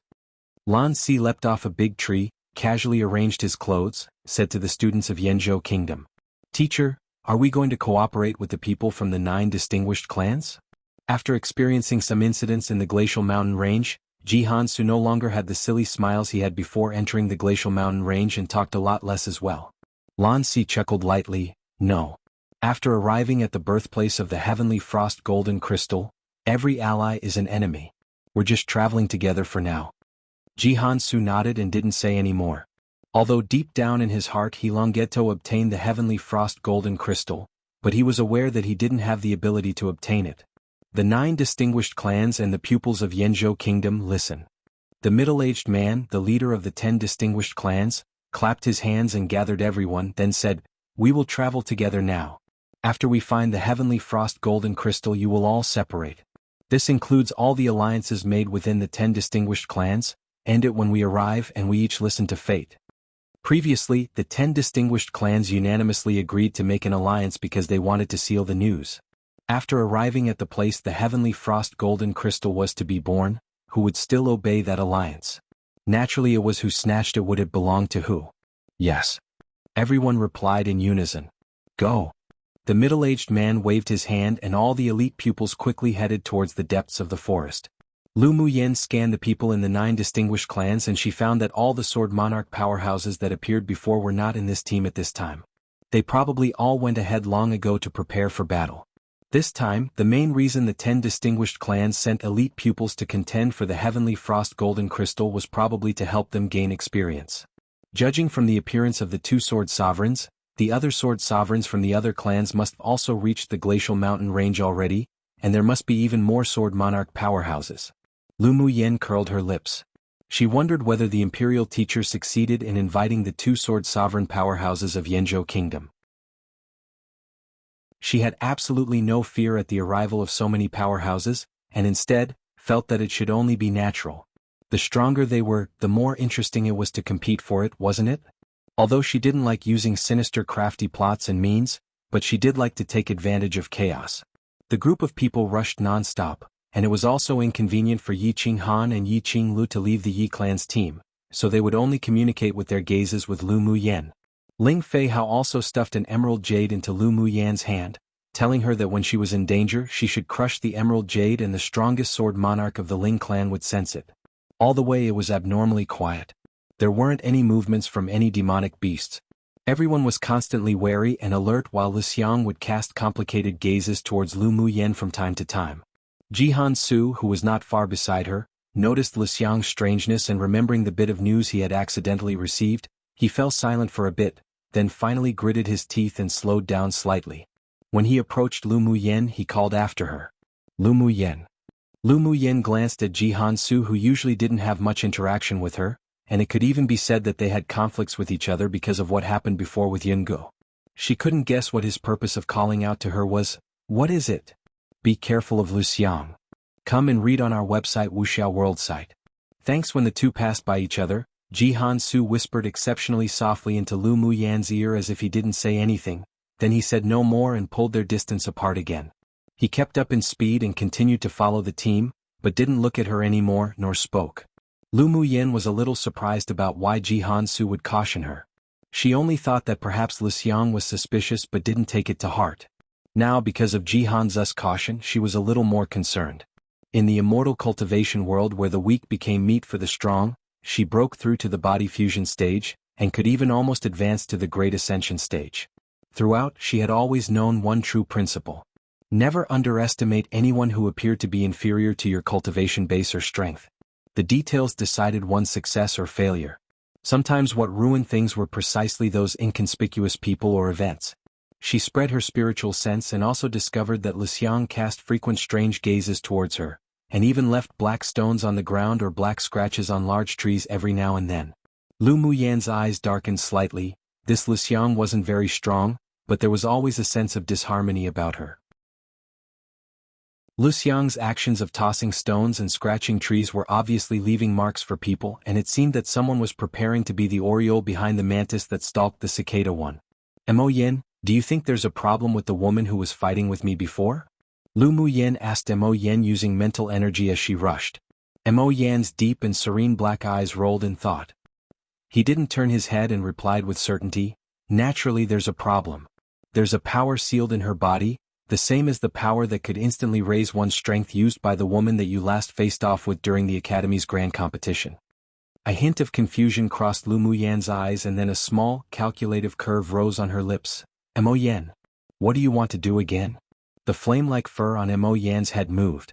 As long as this woman displayed such an expression, it was definitely to calculate against someone, and she'd definitely want him to act. You can erase all the secret signals she left on the way, right? Lu Muyen obscurely looked at the stones Lu Xiang dropped again. Mo Yen closed his eyes. He, a dignified king of a portion of the demonic realm, to think would meet with misfortune and fall to this sort of unfavorable situation where he was ordered by a woman to do these boring things? You think if you erase their secret signals, those people won't be able to find where the Heavenly Frost Golden Crystal is? Those people can naturally find it, but they wouldn't have time to prepare an ambush. When they arrive, it'd be perfect for them to mess up the situation, and then we can take advantage of the chaos. Lu Muyen's lustrous and bright eyes that were like glass carried a smile. Mo Yen twitched the corners of his mouth. This woman was indeed not some righteous person, but it was just to his appetite. As long as she wasn't some insidious, conniving, and heartless person, then such a temperament was more suitable for the path of the strong. From forming a contract with Lu Muyen until now, he discovered that Lu Muyen wasn't a good person, but her personality wasn't bad. She didn't abhor evil as if her deadly foe, but definitely would never let go of people who calculated against her. She treated people with some distance and was sometimes very cunning and good at calculations, but she would treat all those that she acknowledged with sincerity and generosity. All in all, Lu Muyan's temperament changed greatly, but she was able to let those that interacted with her recognize her from their hearts. There was simply an invisible magical power that she carried, making people want to be closer to her and give their trust. After sighing, Mo Yen realized that the more he interacted with this black-bellied little woman, the less he was like that cold-hearted and indifferent person he was before, but he unexpectedly didn't dislike such changes.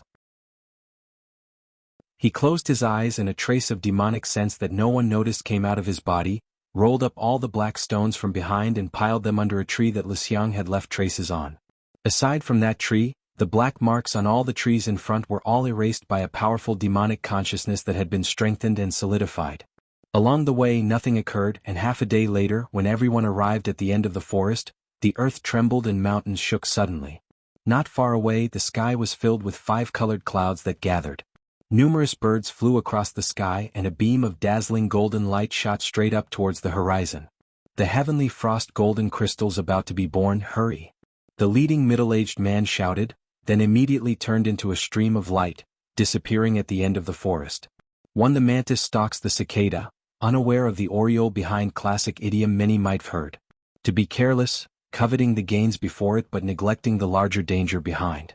Whoever Lixiang words for wants to be that oriole. Chapter 112. Anomalous phenomenon. One after the other the golden light that shot directly into the sky not far away slowly dispersed, carrying a gentle energy, echoing with the 5-colored auspicious clouds in the sky. Suddenly, a colorful rainbow hung in the air, magnificent and beautiful. Quick, go! The leaders of the distinguished clans commanded their clan members to dash in the direction of the anomalous phenomenon. Lan Si looked in the direction with a deep gaze, then turned to the several people and said, "Let them go first. Well, go at our current speed." A few people revealed confusion in their eyes, but when they saw Lan Si's solemn gaze, they stopped themselves from asking their questions aloud. Despite the infinite desire in their hearts, they still didn't dare to disobey. Yes. Lu Muyan glanced at Lan Si meaningfully. This fox sure was clever. Chaotic fighting was probably already happening ahead of them. As Lu Muyan expected, their speed was neither too fast nor too slow, but the distance between them and the team of the 9 distinguished clans in front of them was lengthening. After about an hour's journey, they indeed heard loud and sonorous roars one after the other, louder and louder each time. Roar? This sort of sound fluctuated high and low with different levels of pressure, but it could be heard that there were definitely countless of them and even a wide variety. There are actually so many demonic beast roars. Xiao Ziong couldn't help but reveal surprise and speechlessness in his eyes. Since the last battle with the fire ant colony, he now particularly hated the tactic of taking turns in fighting an opponent. Now that there were so many demonic beasts, did it mean that they would have to join that sort of endless battle again? Lu Muyan stood beside him and chuckled as she said jokingly, "You should thank Teacher Lan's wise move, otherwise I'm afraid we'll already be fighting chaotically with the demonic beasts right now." Right now, I'm afraid it's not just humans fighting demonic beasts, but the group of demonic beasts are also fighting chaotically with each other. Yun Zimo's cold eyes were as deep as a well. Then teacher, does it mean we don't need to go there anymore? Xiao Ziong looked at Lan Si and asked tentatively. In reality, his longing and obsession for the heavenly frost golden crystal wasn't that deep. Of course, if a peerless spiritual herb was being born in front of him, then he'd definitely rush in that direction, disregarding everything. Lan Si raised an eyebrow, and one couldn't hear any emotions in his tone. What do you think? Haha, I think we can wait until they're almost killed before going in. Isn't there a saying that goes when the snipe and clam grapple, it's the fisherman who benefits one? Xiao Xiang really hated chaotic battles. Yun Jin stretched out his hand next to him and slapped him on the head. Then he suddenly remembered the word Lu Muyan used to scold Xiao Ziong and couldn't help saying, "Idiot. Yun Jin, your skin's tight right now, right too? You're slapping me on the head again?" Xiao Ziong turned his head and glared at Yun Jin. The originally tense atmosphere at this moment was made a lot more relaxing because of Xiao Ziong's idiotic question. "Enough now, what sort of time is it and you're still making trouble?" Hu Fei, who had been silent the entire way, furrowed his brows and scolded the two of them. Yun Jin looked askance at Hu Fei then directly ignored him, while Xiao Ziong snorted coldly, "What's the matter with it?" Hu Fei glared at Xiao Ziong with anger. Ignorant junior. He was exceptionally upset and distracted right now. He didn't deny that he was tempted for the heavenly frost golden crystal, but he knew how much he weighed in all of this. It was simply impossible to compete with those sword sovereigns and sword monarchs, not to mention he still had a mission to accomplish. He glanced at Lu Xiang surreptitiously. Why hadn't Lord Secret Envoy arrived yet? Come and read on our website Wuxia World site. Thanks. Xiao Ziong had always disliked Hu Fei, but just when he wanted to scold back, he was stopped by a look from Yun Lan. This wasn't the time for quarreling. Meanwhile, in the woods they fought in before, more than a dozen people with black cloaks were rushing forward, yet they found more than 20 black stones used for secret signals beneath a large tree ahead of them. One of them squatted down and picked up a stone for a look, then said to the leading man, "Lord Secret Envoy, this is our contact signal." The leading man's voice was hoarse with a bit of viciousness. It seems that Lu Xiang was discovered by someone. Then what do we do? One of them asked anxiously. The leader pointed to one person at random and said, "You go in to investigate if there's anything happening." Yes. The person who was addressed didn't hesitate and leapt into the Scarlet Woods. After a while, the man returned from within the forest and stood respectfully in front of the leading man, then said, "Lord Secret Envoy, there are 3 paths ahead of us. Without a contact signal, this subordinate cannot tell which road they have used." The leading man was silent for a moment, his expression extremely grim, then after a while he spoke. "Earlier the forest's land shook and mountains trembled. There must have been an anomalous phenomenon, but this forest itself has the effect of blocking out any anomalous phenomenon. We can only see it if we arrive at the end of the forest. We'll divide ourselves among the 3 paths, and when we reach the destination, we'll first kill Lu Mu Yen and Lu Mu Bai, then attempt to compete for the heavenly frost golden crystal." The main task they received this time was to kill Lu Mu Yen. The heavenly frost golden crystal was only supplementary, so even if they desired it very much, they must place their task in first place. Yes, Lord Secret Envoy. So more than 10 people divided themselves into 3 groups. The leader wandered back and forth in front of the 3 paths for a moment before leaping into the leftmost path, and the path he chose happened to be the one taken by Lu Mu Yen and the others. Lu Mu Yen and her group, who were currently at the end of the forest, didn't stop just because of the roars of the beasts coming from ahead, and soon left the forest. But the forest was on a high cliff. As soon as one stepped out of the forest, one saw a snow-capped mountain ahead. Beginning from the middle section, it was a tall mountain composed of red rocks. Beneath was the lowest point of an open valley, the road to the tall mountain. But now there were many demonic beasts crawling forward incessantly, while also biting at each other with crimson eyes. Meanwhile, the people from the 10 distinguished clans passed through the beasts, killing them off successfully, and didn't meet with a lot of obstacles as they moved forward quickly. It's as if these demonic beasts have gone crazy. They bite and slaughter their own kind, but when they encounter people from the 10 distinguished clans, they're not very aggressive. It's too abnormal. Yun Lan stood on the cliff and observed the battle at the bottom of the valley, with confusion in his eyes. Lan Si also cast his gaze downwards, but he didn't answer immediately. Instead he asked Lu Mu Yen with a smile, "Lu Mu Yen, what do you think?" After hearing Lan Si's question, several people all unanimously looked at Lu Mu Yen. Everyone saw her previous performance and took it all in, so now they inexplicably thought she might know. Lu Mu Yen twitched the corner of her lips and rolled her eyes at Lan Si. It wasn't like this fox didn't know, but seeing that even her elder brother cast a look of curiosity at her, she slowly said, "Don't you all hear any noise?"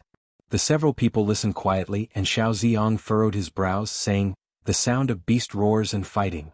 Lu Mu Yen glanced at him speechlessly. "Listen carefully. There seems to be a very faint flute sound, faintly discernible as if a part of the wind." Yun Ziamo suddenly looked towards Lu Mu Yen and said. Lu Mu Yen glanced at him appreciatively and replied, "That's right. The reason these demonic beasts are killing each other is in the sound of the flute. One basically means that a third party will benefit from the fighting between Party 1 and Party 2, taking advantage of them. 2 comes from a colloquial saying where if one's skin is tight, just slap them a few times to loosen it. Here Xiao Ziong's asking whether Yunji needs a few slappings. Note, oops, accidentally published it early again. No second chapter, this is it, haha. 1.5 more weeks to go until the school holidays here, woo. Chapter 113. Tage. Hearing the conversation between Lu Mu Yen and Yun Ziamo, the others also listened carefully, and they realized that there was indeed a very ethereal flute sound coming from a distance. This must be the Yi clan's beast-taming skill. Lu Mu Bei's eyes were profound, with a look of understanding. A gentle smile appeared on Lan Si's handsome and elegant face as he folded his arms. Yi Zhan is indeed amazing. Such scale and skill, only he could exert it. Truly worthy as the Eastern region's peerless genius. Lu Mu Yen didn't express her opinion. She had seen a similar beast-taming skill back at the Beast Tamers sect. This was different to the beast-taming incantation she obtained, but it had the same effect. However, the level of this skill was many times worse than the one she knew of. If her strength reached Sword Sovereign or she successfully formed her core, she would also be able to achieve this sort of skill level in controlling beasts. Unconsciously, her hand touched the ice bangle again. Strength, power, a strong determination burst out from the bottom on her heart. So this turned out to be the control of Senior Yi Zhan's flute sound. How amazing! Xiao Ziong couldn't help revealing a sliver of admiration. That man was simply the legend of the Eastern region within the last 100 years. Hearing Xiao Ziong's way of address towards Yi Zhan, Lu Mu Yen suddenly realized that, aside from when Lan Si added a senior when speaking to Xan Bo Jian afterwards, regardless of who, he addressed Sword Sovereign powerhouses with their names, addressing them as equals to him. She even faintly felt that Lan Si's gentle tone carried a sense of indifference. Aside from his special appreciation for Yi Zhan, he didn't show any respect that a junior should possess towards Sword Sovereign powerhouses at all. It might not be easy for other people to discover it, but she also held such a state of heart as she, who used to be the female immortal of the spiritual world, bore absolutely no fear of Sword Sovereign powerhouses. In her eyes, what they represented was simply a higher cultivation base than her right now. Aside from that, at most it was appreciation of individuals such as the same appreciation of Yi Zhan. The strength of a Sword Sovereign was only equivalent to the cultivation base of a core formation stage in the immortal cultivation world, what she used to consider to be an ant-like presence. But she dared to conclude that she and Lan Si were definitely not the same kind of people. He had a deep secret behind him. His cultivation base should have been hidden, and it was probable that even his usual gentle and refined temperament was just an appearance. But who had no secrets? Lan Si wasn't hostile to her, that was enough. She had no intention of exploring other people's secrets.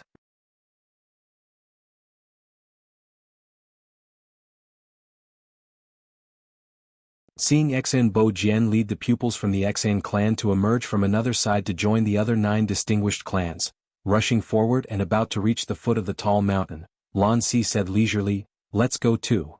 Yes. The others also leapt off the cliff with him and rushed towards the foot of the mountain. Along the way, demonic beasts fought each other, while from time to time, when they saw them in their crazed state, they would also attack. But they were all easily killed by Lu Mu Bai and Yun Zmo, the 2 leading people. Lu Mu Yen looked at the rainbow hanging over the tall mountain. A faint heart palpitation spontaneously emerged within her. She furrowed her brows. It seemed that there was extreme danger and little fortune this time. However, she wasn't afraid. Without the courageous heart to go forward, how could she hack through brambles and thorns and charge onto the path of the strong? Mo Yen, did the Tier 7 demonic beast hide itself? Lu Mu Yen discovered that since the attack from the fire ants, that sense of oppression that enveloped them in the scarlet forest gradually withdrew. With his eyes closed, Mo Yen laid on Lu Mu Yan's shoulder, and without even raising his eyelids, it must be the appearance of the human Sword Sovereigns that made him fear, so he hid himself. That Queen Mother Ant was also driven by him to besiege you all. But that person named Yi Zhan must found him. Why do you say so? Lu Mu Yen asked with interest. Intuition. After Mo Yen said that, he remained silent and rested his mind.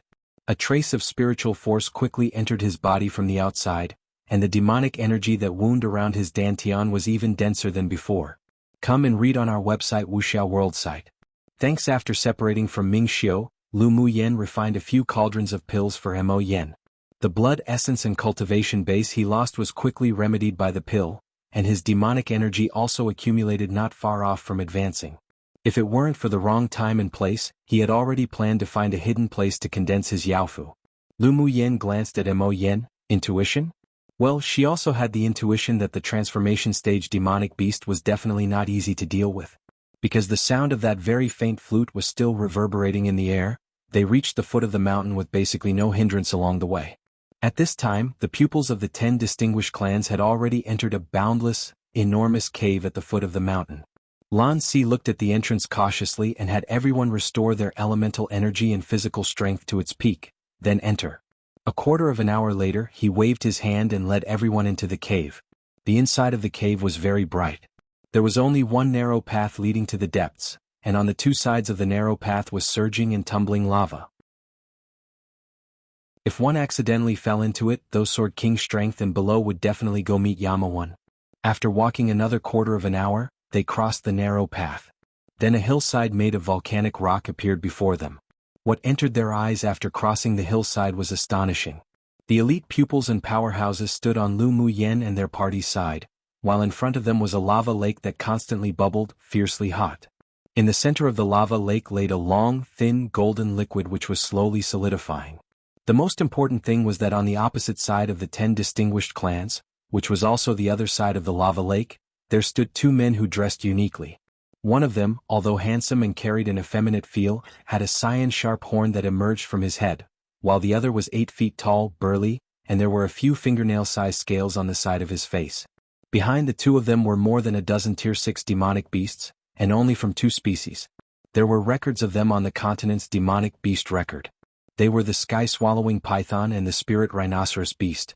Seeing the more than a dozen Tier 6 demonic beasts, it wasn't difficult to guess that the two people standing in front of them must be Tier 7 transformation stage demonic cultivators. Lu Muyan's gaze swept over the burly man. She felt the same oppressive aura that she felt in the Scarlet Forest. She could conclude that this large man was the demonic cultivator who ordered the Queen Fire Ant to attack them, and also a transformed spirit rhinoceros beast. Their arrival gained the attention of the two groups of people.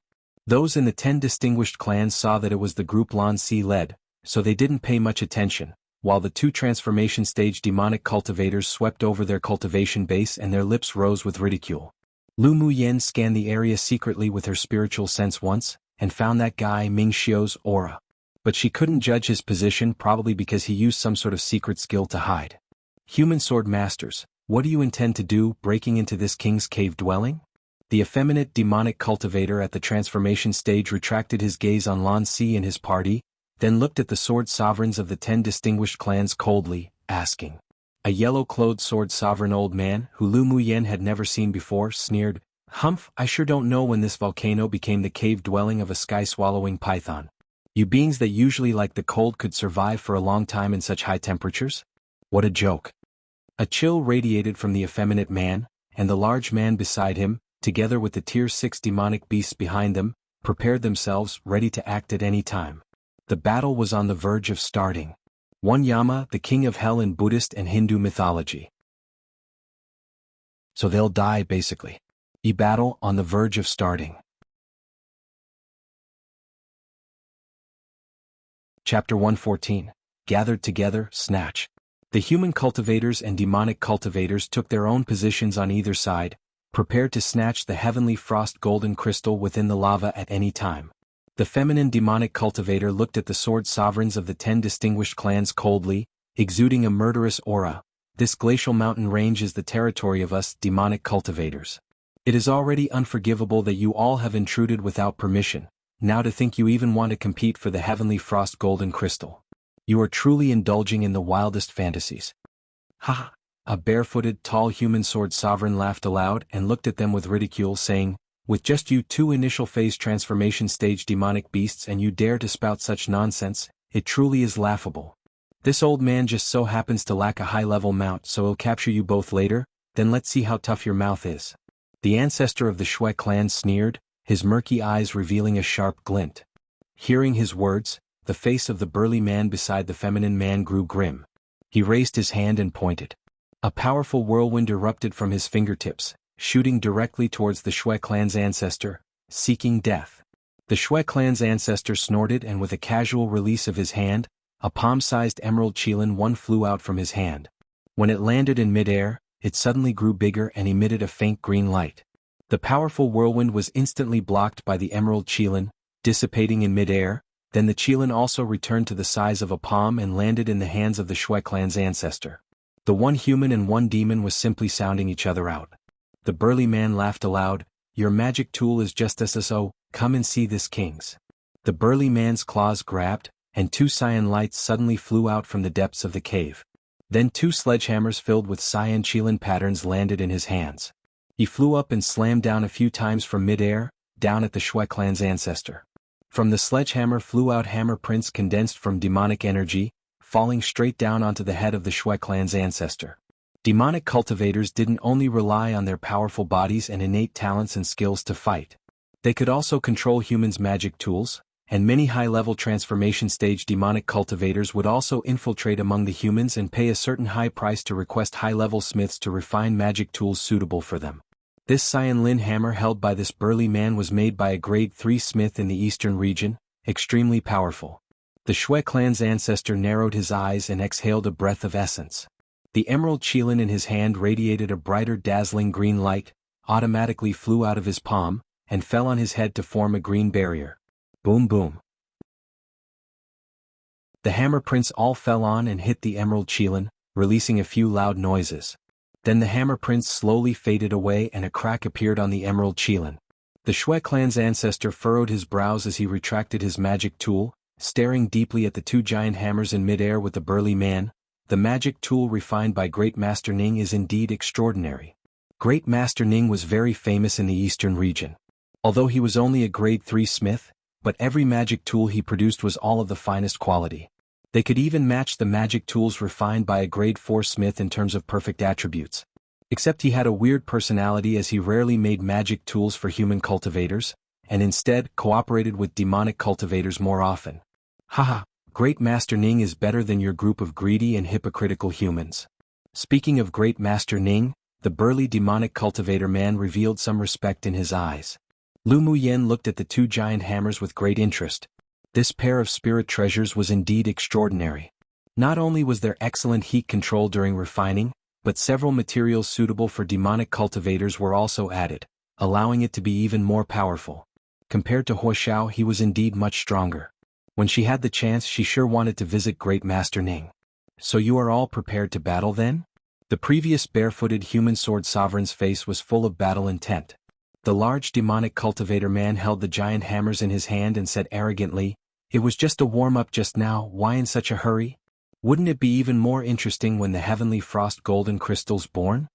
Come and read on our website Wuxia World site. Thanks, they're delaying time." Mo Yan's voice resounded in Lu Muyan's sea of consciousness. Lu Muyan also noticed that although the demonic cultivators on the opposite side acted, they didn't have much battle intent. Do they have some sort of trump card? Or are they waiting for reinforcements? A faint light of unidentifiable emotions lit in Mo Yan's indifferent eyes. The transformation stage demonic cultivators in the center ring is probably coming over here right now. These two demonic cultivators probably wanted to take it all for themselves before, but now that they're facing 8-sword sovereign human powerhouses, they had no choice but to spread the news of the heavenly frost golden crystal. Lu Muyen nodded. This time, aside from the Ling clan and the Nineth-ranked Wu clan, the other 8 clans of the 10 distinguished clans had all sent sword sovereigns to hold their grounds. The heavenly frost golden crystal's about to take shape. Lu Muyan's solemn gaze swept towards the liquid that had already become dark golden in the center of the lava. Mo Yan's gaze on the heavenly frost golden crystal also revealed some fiery desire. This thing for humans was only one of the best materials for refining magic tools, but to them demonic beasts, it was the best spiritual item of heaven and earth for shaping and tempering their yaofu, as well as tempering their body. As long as the heavenly frost golden crystal was refined and absorbed into their demonic bone and demonic marrow, the strength and toughness of the demonic beast's body would rise a level. More importantly, it was an invincible existence for when one wanted to break through their bottleneck. In other words, as long as the heavenly frost golden crystal was left to refine when they were breaking through, then regardless of what bottleneck it would be a useless bottleneck. Unfortunately, a demonic beast could only use the heavenly frost golden crystal twice. Once could be used to forge and temper their yaofu and support it to rise in level to heavenly quality, and another time could be used beneath tier 9 to break through the bottleneck and successfully advance. Humph, you want to delay time to wait for the demonic cultivators of the center ring to come support you? Too late. The barefooted large man and the other sword sovereigns had all lived for almost 100 years, so their scheming was naturally not lacking. They could also see through the two demonic cultivators' intentions. The feminine demonic cultivator was about to speak, then suddenly, his gaze fixed on the dark golden liquid in the lava pool. Suddenly, the liquid in the lava pool emitted a dazzling golden light and leapt from the lava with a dash, carrying an aura that made one feel fearful. The barefooted sword sovereign gave the Shui clan ancestor an Exen Bo Jian a look, then uttered a word, snatch. Dash.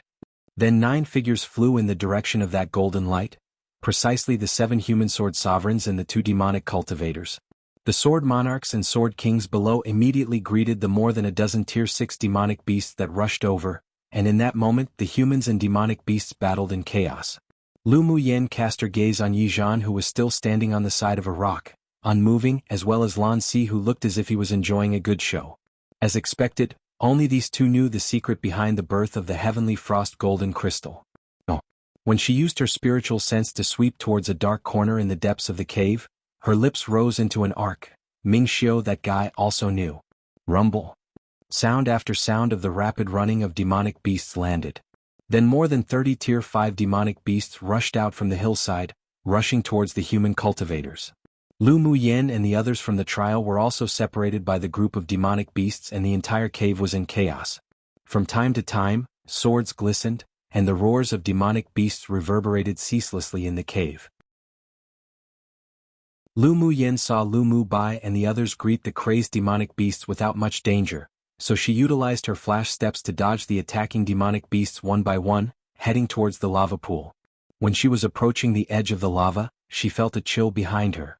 Her eyes grew cold and she tapped her toes, shifting her position several times to avoid a sword aura sneak attack from the rear. The moment she turned around, Lu Muyen saw Luxiang look at her with full killing intent, then fly towards her, waving her sword to attack without hesitation. One Qilin, a mythical creature of ancient China thought to be wise and fair and powerful. Often depicted with one horn and translated as unicorn, but unicorn is translated differently in China.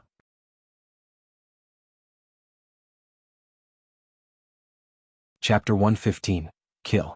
With a strong killing intent exuding from Luxiang, she tore off a jade ornament hanging on her neck with one hand and clenched it tightly. When the jade broke, a force that didn't belong to her suddenly burst out from her dantian. The sealed water attribute elemental energy penetrated into Luxiang's meridians bit by bit, and her cultivation base rose incessantly. From advanced phase sword spirit she broke straight through to initial phase sword king, then middle phase sword king, advanced phase sword king, and finally she stopped at peak phase sword king. Just like Gu Yan ran last time, Luxiang's face was flushed after relying on an external force for power. Blood vessels bulged and it appeared that it was slightly uncontrollable. Luxiang's strange movements naturally attracted the attention of many people. Lan Si, who had moved beside the lava pool, stood there watching with interest as Luxiang condensed a water column that headed straight towards Lu Muyen. Yi Zhan didn't miss the look on his face as if watching a show, and said, "Not going to go up and help? She doesn't need it." Lan Si was obviously extremely confident in Lu Muyen. A strange brilliance flashed past in Yi Zhan's deep black eyes that seemed to pardon thousands and possess great wisdom. He casually swept over Luxiang. This method of using external force to advance one's cultivation base was extremely harmful to oneself, and she couldn't be Lu Muyen's opponent either. "Aren't you going to snatch the heavenly frost golden crystal?" Lan Si asked with a smile when he saw Yi Zhan cast his eyes on the battle between Lu Muyen and Luxiang. Yi Zhan's voice was light. "And why don't you go snatch it?" Lan Si looked up at the sword sovereigns who chased after the golden rays of light not far away as they battled each other. Those demonic beasts and human cultivators who were affected by their violent sword auras were all now buried here, and he sighed, "I'm just a sword monarch cultivation-based junior, so what could I use to compete with the sword sovereigns?" Yi Zhan smiled meaningfully. "Is that so? Then I won't be polite later."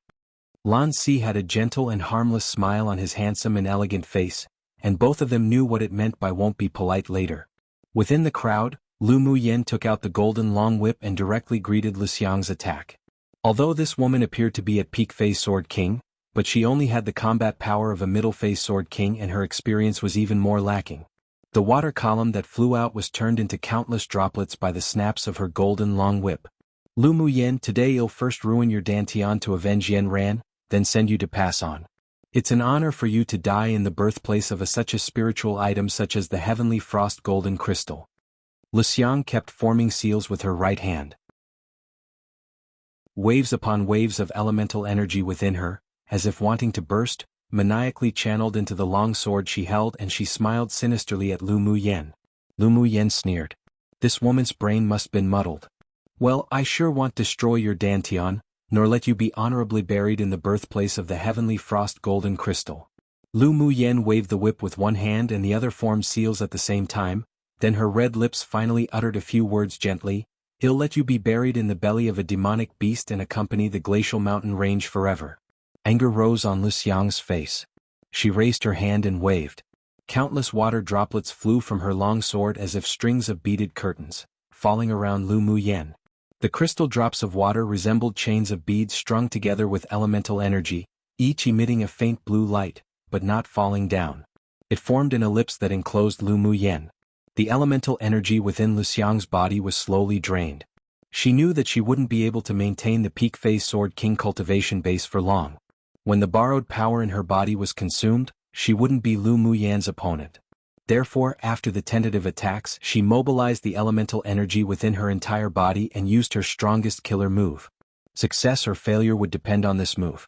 Lu Muyen felt that every drop of water on the beaded curtain surrounding her carried vast and boundless elemental energy.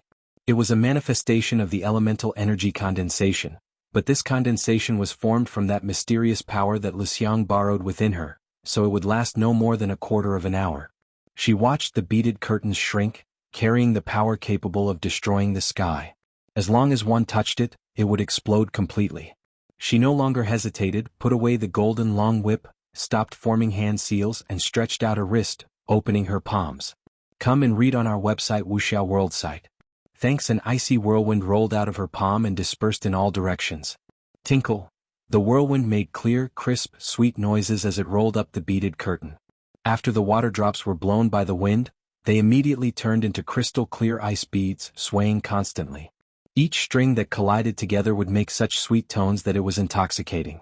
When the humans and demonic beasts that battled near Lu Muyen and Lu Xiang heard the sound, they were dazed for a bit, as if indulged in it. Lu Xiang felt as if the elemental energy in her body was frozen, and she fell into a trance for a moment. Who knew that the moment she was in a trance, a white shadow passed through the beaded curtain and landed right in front of her. Her eyes grew wide and she wanted to stab Lu Muyen with her sword, but who would have expected that her movements were exceptionally slow? Horror rose on her face unconsciously. That sword had yet to meet Lu Muyen's body when she felt a sudden pain in her chest. She slowly lowered her head to look at her chest and saw a half-inch long dagger stabbed straight into her heart. How is that possible?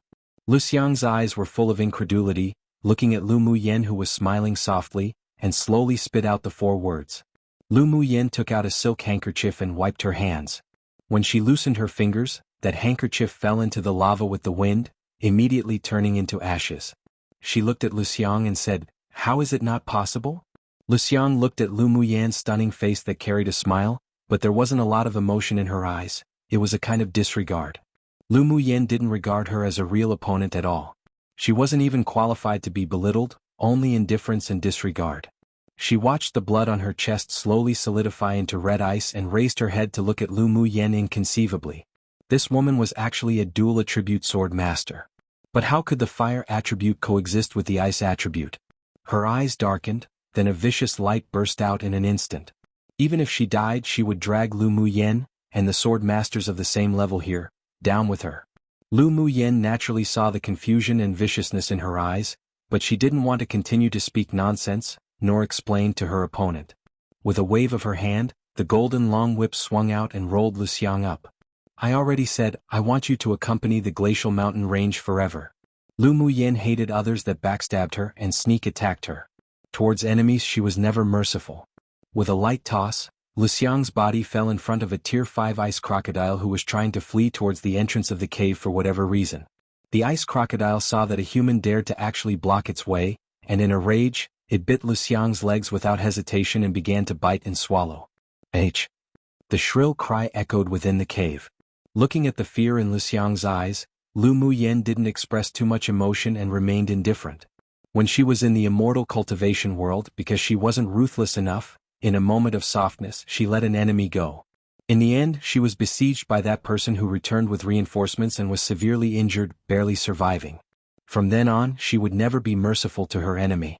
She would kill if she should and would definitely never let go of any fish that slipped through the net, otherwise it'd be herself who'd die in the future. Lu Xiang's body couldn't withstand the attack of that mysterious force at all, and she already appeared to be close to self-destructing. She threw her into the demonic beast's mouth to be eaten because she also wanted to prevent the force of the self-destruction of Lu Xiang to affect herself and others, But others didn't seem to think so. Translation provided by Mayar Come True.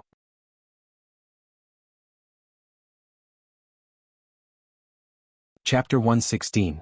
This Highness will take it. When the shrill screams echoed in the cave, many people couldn't help but cast their eyes on Luxiang, who was being eaten by the ice crocodile. Then their gazes shifted to Lu Muyen. She stood on a high rock in spotless white clothes with an indifferent expression, holding a golden long whip. Behind her, the frozen water elemental energy beaded curtain broke inch by inch, turning into light blue powder, scattering in the air. Many people cast disapproving glances at her. Luxiang used an external force to increase her cultivation base to kill Lu Muyen, so she deserved to die, but why did Lu Muyen kill her and also throw her in front of a demonic beast to eat? Such an approach was too cruel. This was the thought of many of the pupils of the 10 distinguished clans. The good feelings and admiration for Lu Muyen they originally had instantly faded, and there was even a faint dislike. Lu Muyen didn't care about other people's opinions nor explained. She turned around to avoid the crazy demonic beasts and landed beside the lava, standing there quietly. Lu Muyen, they think you're too cruel. Lan Si watched her emotionless expression as she stood beside him. He revealed a gentle smile as if knowing why she did it, and didn't have a trace of disgust. Instead, a kind of appreciation rose from his heart. He had seen countless women. They were either cruel, either kind, either gentle, either hypocritical, either arrogant or the like, but there had never been a woman who constantly refreshed his understandings like Lu Muyen. Lu Muyen didn't move, staring at the bubbling hot lava, and then whispered after a bit, "Doesn't matter." Yizhan looked askance at the girl beside her. His eyes that were boundless and deep like the sea fluctuated slightly. The gazes of Yi Qinghan, Yunlan and the others that were cast on Lu Muyen were all very soft, and they weren't disgusted by what she had done just now. Luxiang was just looking for death, so who could she blame? Bang! Following the shrill screams and the roar of the demonic beasts in the cave, the surrounding rocks shook and an explosive sound with dense, strong elemental energy resounded throughout the cave. The humans and demonic beasts currently fighting all looked in the direction of the ice crocodile with lingering fear. At this time, the place had been razed to the ground and the flesh and blood of more than a dozen Tier 5 demonic beasts splattered across the area. This sort of power was already very close to the full blow of a sword sovereign powerhouse. So that Luxiang wanted to self-destruct by borrowing the external force. The faces of those people who had thought Lu Muyen was cruel now turned pale. If Luxiang's body hadn't been thrown so far and was eaten by the ice crocodile, the elemental energy from the self-destruction would be even greater, and the people and demonic beasts who fought in the central area wouldn't be spared from being affected. The fights between the sword sovereign powerhouses were all being suppressed because below them were still the pupils of the various clans, so the energy used wasn't spread too much to avoid hurting their own pupils.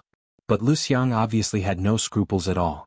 If they were affected by her self-destruction, even if they didn't die, they'd be heavily injured.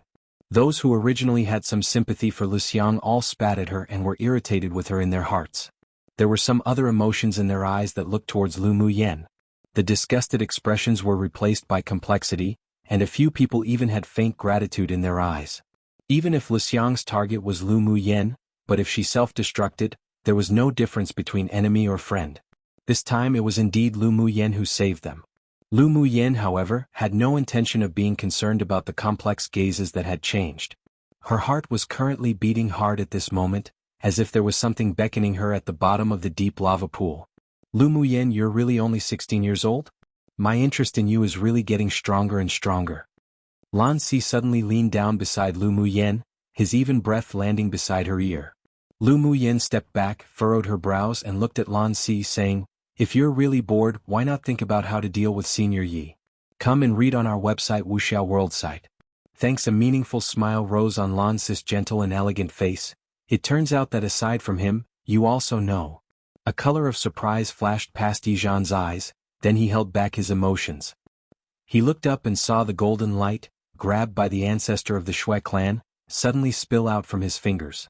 Then it assembled again and turned into an even brighter golden light, flying into the bottom of the lava pool.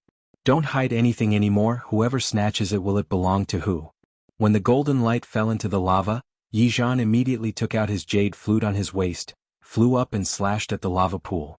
Lan Si also put away the smile on his face, took out his long sword and swung a strong sword light at the lava. Meanwhile the sword sovereigns who were fighting in the distance looked at each other in confusion. Then they saw the part of the lava that Yizhan and Lan Si attacked suddenly erupt and shoot up a pillar of fiery lava. The pillar of fire held a spar with a dark golden appearance but flowing golden liquid in the middle. Instantly, the magnificent and beautiful rainbow that was above the mountain suddenly appeared above the pillar of fire, then turned into a seven-colored stream of light, scattering onto the dark golden spar. The flowing golden liquid in the spar instantly solidified and a layer of soft light enveloped it, radiant and colorful, truly breathtaking. A faint fragrance spread from the heavenly frost golden crystal, filling the entire cave. This is the birth of the heavenly frost golden crystal. A sword sovereign watched the formation of the heavenly frost golden crystal in amazement, then flew over immediately. 7 other light figures flew out, following him. Except their speed was still a few steps behind 2 figures, one black, one blue, that were already approaching the top of the pillar of fire. Lu Muyan's eyes brightened. She continued to form seals with one hand as she tapped her foot lightly and flew towards the pillar of fire. She slapped out a palm and an icy hurricane engulfed the surrounding fire. No one noticed that a transparent jade-colored rune was quietly fused with the ice elemental energy condensation hurricane, surreptitiously blasting towards the pillar of fire. And that pillar of fire that rose towards the sky, together with the heavenly frost golden crystal it birthed, was instantly wrapped in a layer of frost and turned into an ice pillar. Yizhan furrowed his brows. He slashed his flute again and a soft light, as if encompassing everything, whizzed out, slashing straight towards the top of the ice pillar, cutting off the ice-enveloped heavenly frost golden crystal. Lan Si's lips curled up and the long sword in his hand sliced down at the same time, carrying with it a power as if capable of destroying the heaven and earth. It just so happened to fall on the heavenly frost golden crystal, and the heavenly frost golden crystal was instantly cut into 5 segments, flying out in different directions. The 2 headed in different directions and caught one each while Lu Muyan stopped in her steps and stood atop the ice pillar with folded arms, watching the others compete for it. The other sword sovereigns didn't even think as they each flew in one of the 3 directions, all with the intention of at least collecting one of the pieces, then think things through later. Yet who knew that they had yet to touch the heavenly frost golden crystal when they were blocked by countless sword auras that suddenly scattered from a corner. Then a red-clothed man wearing a silver mask appeared in midair mysteriously. He was tall in build with a domineering and noble temperament, as if looking down upon the world. With just a wave of his hand, the 3 pieces of the heavenly frost golden crystal that was flying towards the outside actually obediently circled around, turning back and landed in his hand. The heavenly frost golden crystal, This Highness will take it. Translation provided by May Hour. Come true. You're tuning in to the Han Li's Wuxia Chronicles YouTube channel. We're so grateful for your support, and don't forget to subscribe to join us on this incredible journey through captivating stories. Your generosity through donations truly makes a world of difference, as it's the primary source of revenue that allows me to expand and enhance this channel for you. Thank you from the bottom of my heart for being a part of this adventure.